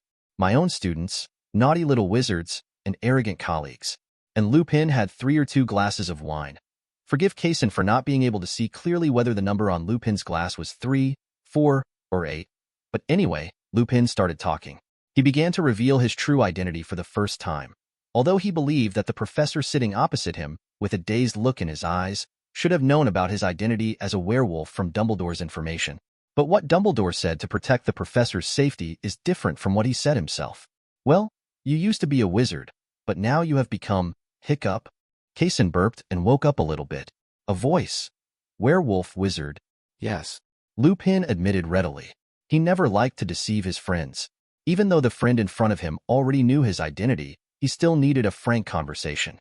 It had nothing to do with the truth, werewolves, or anything like that. It's purely a frankness between friends. If he doesn't confess, he won't be able to get over the hurdle in his heart. Actually, it's possible for you to be a werewolf wizard now. Yes, it's just possible. Remember the milk I gave you to drink at my house on Baker Street? Kaysen shook his head and pushed back the hair that covered his eyes. After a while, what happened to that glass of milk? That glass of milk can detoxify, or it can be said to be the curse of black magic. In short, it is almost all powers outside the human body. I gave you the milk to drink after I learned from Dumbledore that you were a werewolf. You. The eyes are so weird. Let me show you. Kaysen held his cheek with one hand and thought for a long time. Finally, he took out a bottle of anti-fire potion and pushed it over. Drink it. It's a fire-resistant potion. Lupin picked up the bottle and drank it in one gulp. Kaysen saw this and took Lupin's hand. The other hand no longer held his face, but lit a flame, put it under Lupin's hand, and started to roast it. How's it going? The effect is pretty good. You can swim in the magma after drinking it, Kaysen said proudly. The craftsmanship is good. Then you drank the milk. Kaysen pushed another glass of milk over. After Lupin drank the milk, at Kaysen's signal, he reached out and touched the flame again, and then he quickly withdrew his hand. Cold sweat broke out all over his body, and he looked at the empty milk glass in his hand with a pale face. Does this thing really work? You won't lie to me, right? He raised his head and looked at Kaysen with wide eyes. The latter shook his head. Of course I won't lie to you, but I don't know what is going on in your situation. I have never studied werewolves before. I don't know whether it is because your body is infected with wolfsbane, or whether you were transformed into a werewolf. If you are the former, milk will work, but the latter will not. Lupin's mood returned to rock bottom again. Over the years, he had naturally studied his werewolf identity carefully, and naturally knew the difference between the two, and also knew that he had been completely transformed. The so-called werewolf is not an external force to him, so naturally this magical milk is of no use to him. But fortunately you met me. In a sense. The second one. I should also have a direction. Yeah. Lupin looked at Kaysen in surprise, who was holding a wine glass and pouring wine into his mouth. The next moment, he disappeared together with the wine glass and appeared behind him, holding his back. How about my teleportation magic? This is not apparition.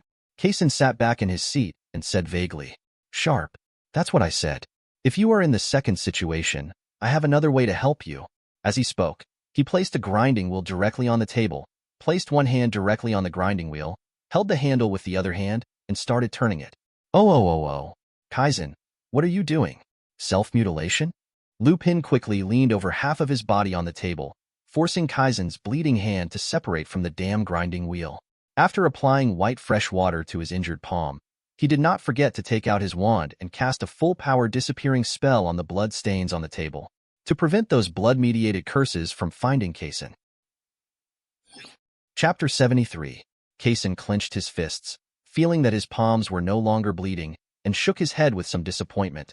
You shouldn't have stopped me. You should have taken a look at the magic symbols that the grinding wheel brought from my body.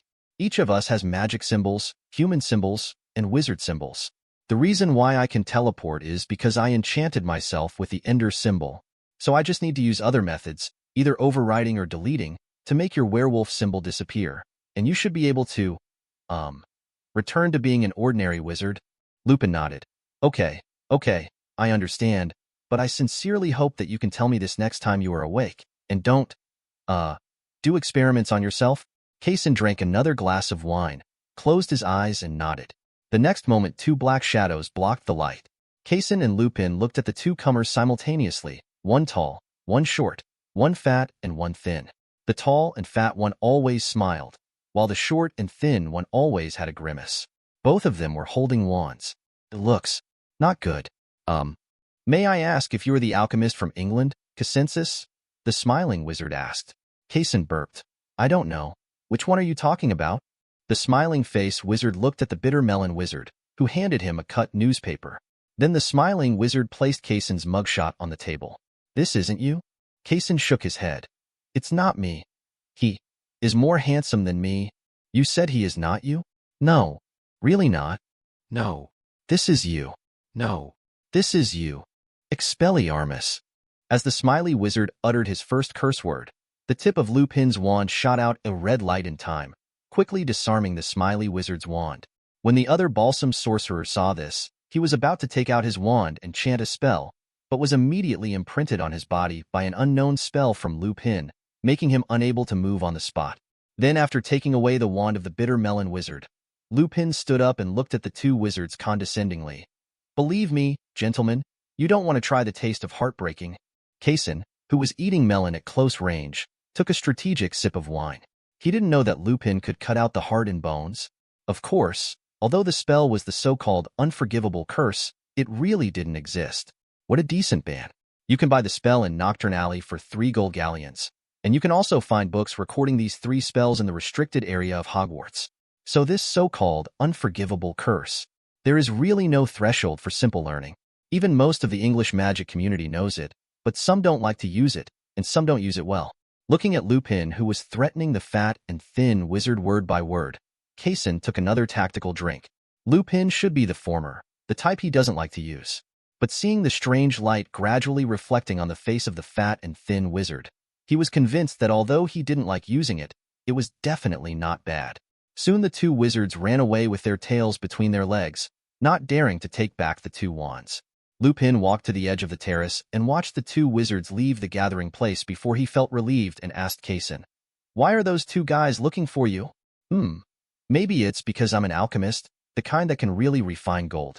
Someone got greedy and happened to know that I'm here? Kason guessed. In this case, unfortunately, this nightlife has to end early, or we can go to the Muggles to continue having fun. Anyway, topics related to me have to be discussed secretly no matter where we are. Lupin said helplessly. Okay. Wait a minute, I have to hold you up. Why don't you have a glass of milk? Drinking is just for this wonderful feeling. Wouldn't I drink milk for nothing?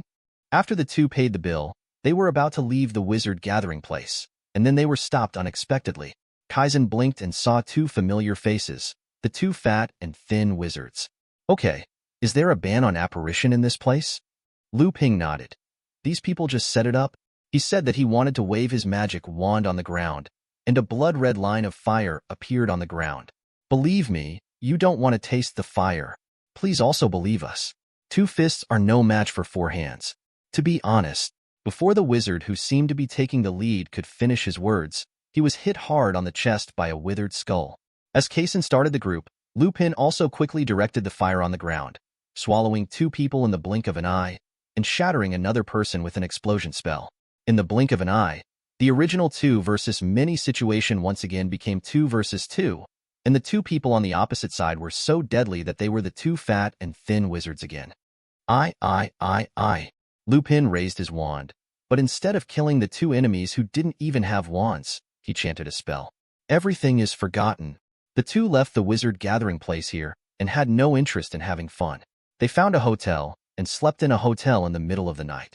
Early the next morning, the 2 had a brief meal and went directly to the Z9 broom. Mine is mine. It took a day to dig out a piece of fire magic crystal weighing nearly 20 kilograms. Another day, 2 stone eggs of wind magic crystal were cured in keyless. Look at you like this. You have collected all the crystals. Beside the campfire in the wilderness, Lupin looked at the 6 crystal shards in Kason's hand and asked, In this case, it's almost time for us to return to England. Well, it's time for me to go back to England. After all, I've been out with you for so long. To be honest, you don't need a so-called bodyguard like me at all. Lupin, he shook his head helplessly and said, Wait, don't worry. Kason put down the arcane workbench, put the 6 magic crystals into the corresponding grooves, and took out 4 gold ingots and glass plates. Soon, a magic lens as big as his face was made out. It's a bit unsightly. Kesensis took the magic lens and started operating it again, quickly transforming it into the size of a monocle. He stuck his magic monocle in his eye sockets and looked at Lupin. Very handsome, Lupin praised. Of course I know I'm handsome, but don't move yet. Kesensis stared at Lupin through the monocle, and soon 3 messages appeared on the monocle. Human magic beast. He took out the magic manual again. A new page had been opened, and the 3 elements revealed by the monocle had been recorded on it. Chapter 74. What a pity. Kesensis looked at Lupin and shook his head helplessly. What's wrong? Lupin asked. That bottle of milk is useless. We have to find other ways. It's okay. I've gotten used to it over the years. Well, how long is it until the full moon today? Kesensis suddenly asked. About 2 days? Probably. Lupin replied. I understand.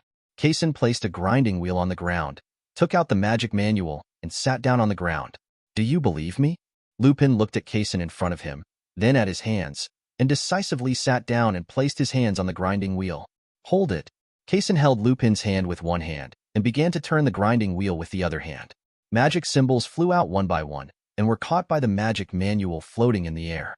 Your book is pretty good. Kesensis looked at the bloody hand on the grinding wheel, then looked at Lupin, who was holding on, and said, You can shout out. The first time I was greeted by this guy, I even called him Tom Cat. No need. I think I can still hold on. Soon, as the magic manual slowly closed, Kesensis also took out the fresh food and bandages. In the final analysis, the grinding wheel is just an ordinary physical injury. Applying white powder on it will cure it in a few minutes. Kesensis, on the other hand, was holding the magic manual, and with the help of the magic monocle, he was able to distinguish the symbols on it. For example, on some characters, it will directly reveal the labels of humans and magic, while other characters will reveal the labels of beasts. Just like that, he quickly classified the 2 types of characters and how to delete the more difficult points. Is this thing complicated? Lupin clenched his fists and felt that his palms were almost healed before he came over and asked. Actually, I think it's okay. Let's give it a try first.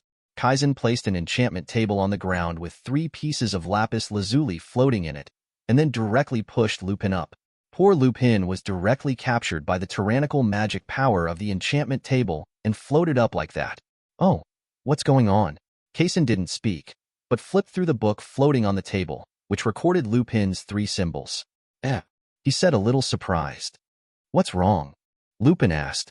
It's nothing. Kesensis shook his head. He couldn't say that he accidentally made Lupin suffer in vain.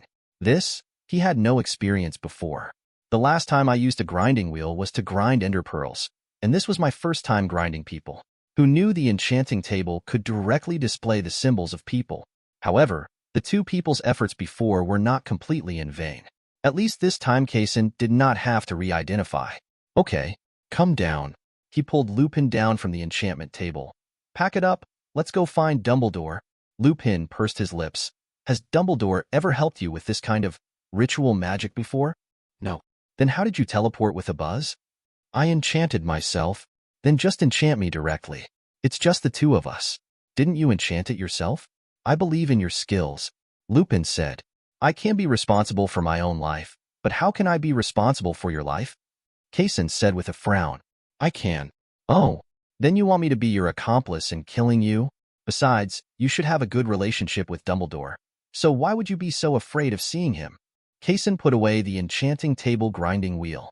He looked at Lupin seriously and said, You are a professor. If one of your very outstanding students achieves nothing after leaving Hogwarts, waste half his life at the bottom of the wizarding world, or even, never mind, what would you think of him? I would think that he has suffered a lot that he shouldn't have suffered.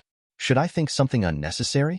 Believe me, Dumbledore and I should think the same thing, otherwise how could I afford to hire you? Being a bodyguard, Kesensis explained. This is not an offer at all.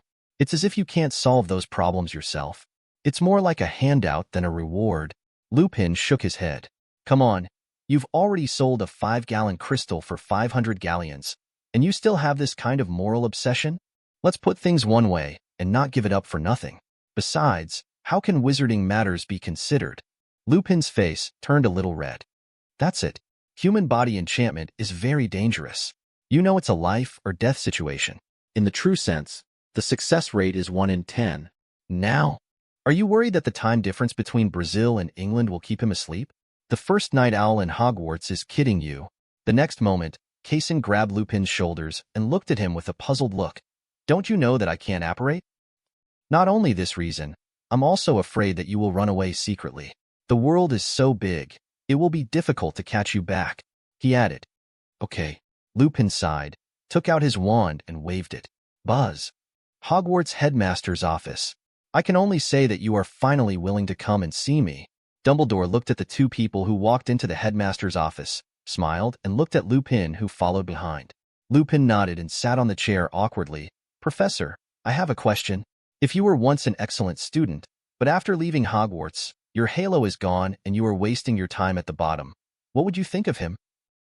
He must have suffered a lot that was not his fault, Dumbledore said without thinking. Kesin made a comfortable villager sound, stood up and placed the enchanting table in the middle of the office. Then let's get started. Lupin took a deep breath, stood on the enchantment table, and was soon lifted up by the magic power. 10% chance of success, but I'm leaving my life in your hands, he said.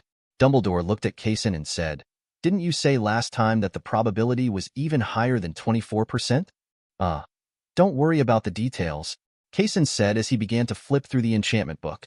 This job was originally supposed to be done by a grinding wheel, but unfortunately you are a human, and those symbols will follow you. The body is repaired together, so the grinding wheel is useless. It can only be removed by force using an enchantment table.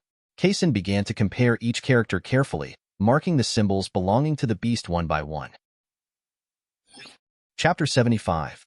After finishing all this, Kesin just stopped there, turned his head and looked at Dumbledore with his monocle. Nice glasses, Dumbledore said. Thank you. I just confirmed what a normal person's symbol should look like. Do you want to try a grinding wheel? Kesin asked. I am still willing to devote myself to my students. Dumbledore directly extended his hand. Forget it, Lupin. I'll treat you to a drink when it's over. As an apology for grinding your hands with a grinding wheel, Kesin summoned another enchantment table with some embarrassment and asked Dumbledore to stand on it. As the symbols belonging to Dumbledore appeared in the enchanted book, and after confirming that there was no character belonging to the beast, Kesin breathed a sigh of relief. After he asked Dumbledore to come down, he directly confirmed the enchantment belonging to Lupin. In an instant, Lupin felt that something in his body had been taken away. To be honest, he had never felt that his body could be so full and the magic power in his body could be so active. Then he fainted and fell directly to the ground the moment he stepped off the enchantment table. What's going on? Kesin had just put away the enchanting table, and when he turned around he saw Lupin falling asleep. Dumbledore knelt down and carefully moved his wand over Lupin's body for a while. It's not a serious problem.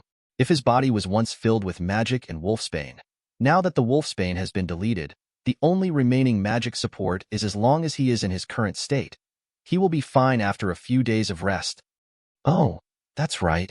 Kesin nodded and looked at the golden apple that appeared in his hand. He took it all, right? Click. Sounds delicious, Dumbledore said quietly. It's like a recovery potion. Would you like it? Kesin handed the golden apple to Dumbledore's mouth. Shouldn't you give it to Remus at this time? Then you chew it and feed it to him.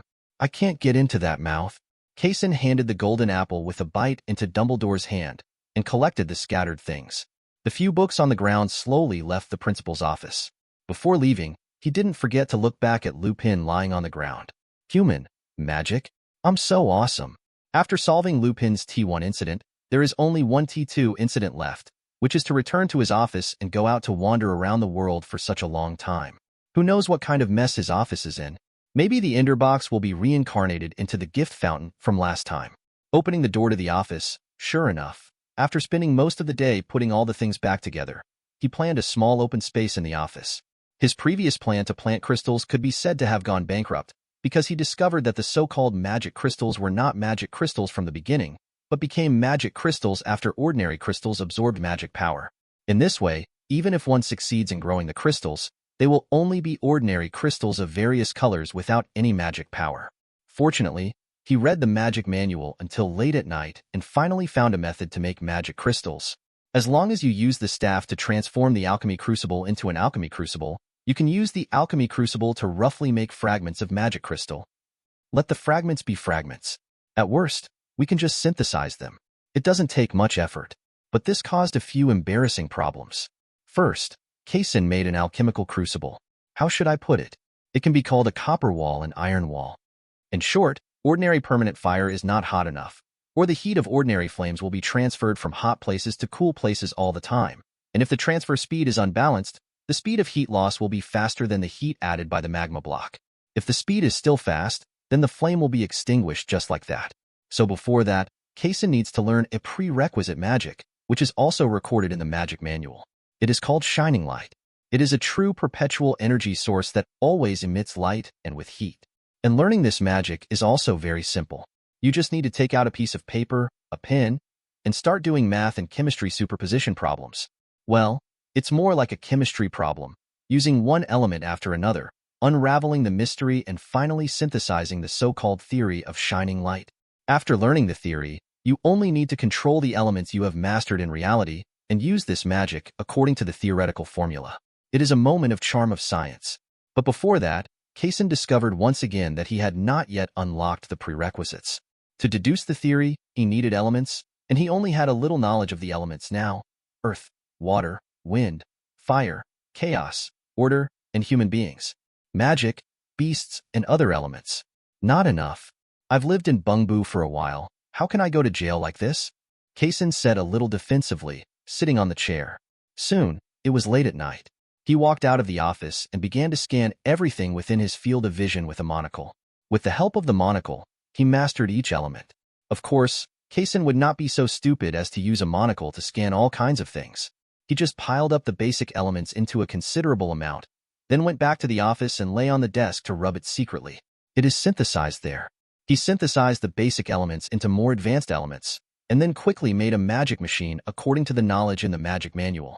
The deconstruction workbench can deconstruct ordinary blocks into individual elements, and Kaysen happens to have the most ordinary blocks. Isn't this a coincidence?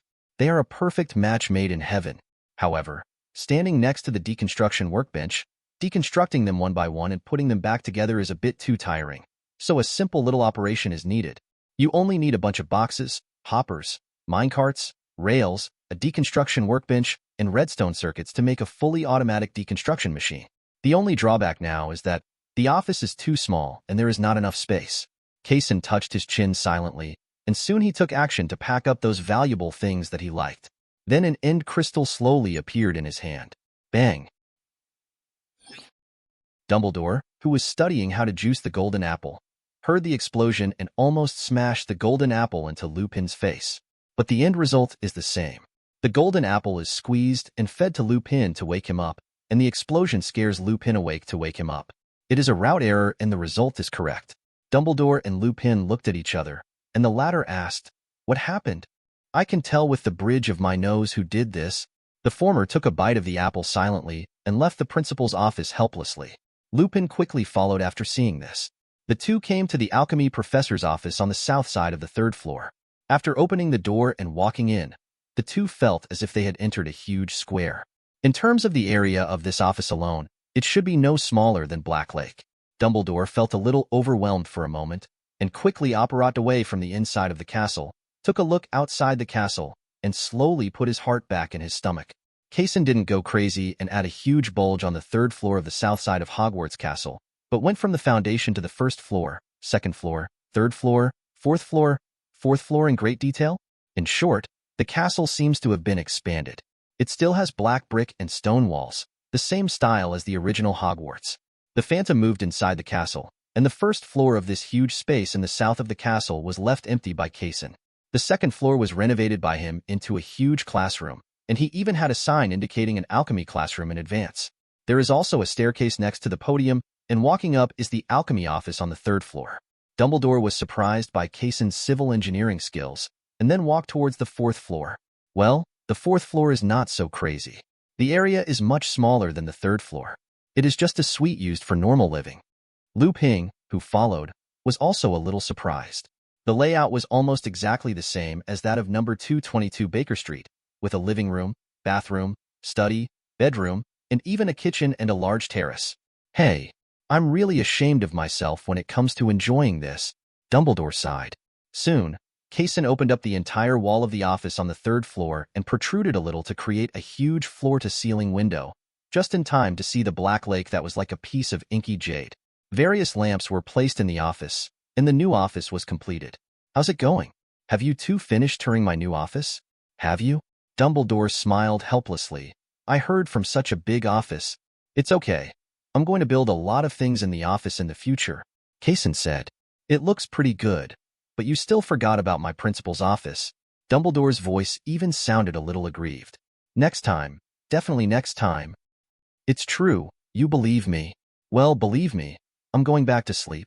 Remus, please stay in Hogwarts for a while until the full moon. Dumbledore left the alchemy office unsteadily. Me? Where do I live? Lupin looked at Dumbledore leaving in confusion, and then at Kason.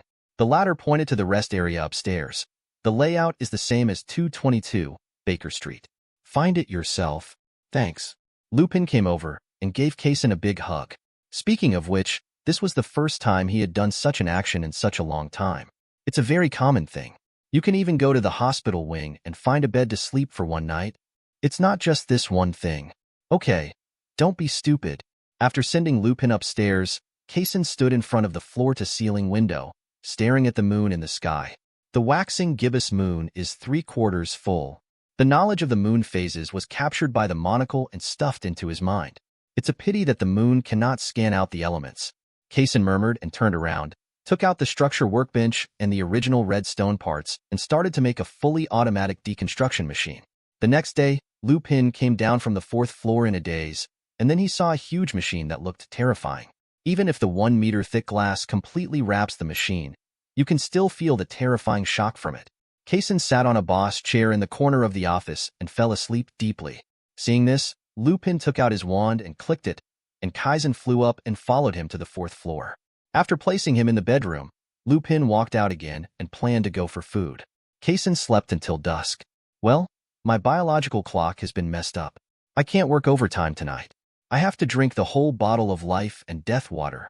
He walked downstairs in a daze and smiled as he looked at the fully automatic deconstruction machine that had been completed and was continuously producing elements. It's true that he has watched several redstone tutorials before. This can be regarded as the charming moment of redstone automation. Walking towards the floor-to-ceiling window, Kason looked at the white disk slowly appearing in the east. Full moon, well, I'm not in a hurry to sleep just yet. After leaving the castle, we found Lupin running by the Black Lake. Today is the full moon, Kason said. Lupin turned around and looked at his expression, which was a little nervous.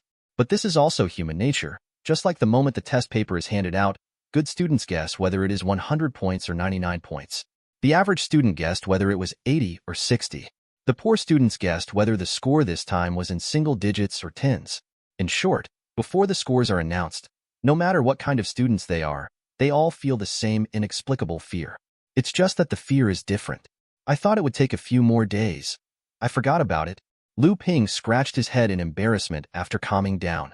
Because we were in Brazil before, and now we are in England, the full moon has been moved forward. Kason walked to Lupin and sat down, looking at the Black Lake in front of him with him. Yeah, it's almost right now. By the way, Kason, stay away from me just in case. Well, it's not that I don't trust you. It's just in case my wolfsbane is not completely eliminated. It would be bad if I accidentally hurt you, Lupin said. There is no need for that. I have 100% confidence in my own craftsmanship. Although Kason said this, Lupin still stayed a little away from Kason calmly and placed his hands under his buttocks in great detail. This would allow him to subconsciously lose his balance when transforming into a werewolf, and at least give Kason time to pull out his wand. Soon, the sun completely set, and the silvery white full moon hung high in the sky. Lupin raised his head, staring at the moon blankly, and a tear slipped from the corner of his eye. Thanks for watching. You can find the next videos in the playlist linked in the info card, directly on my channel, or right here on the screen. And as always, if you have any feedback, feel free to share it in the comments too.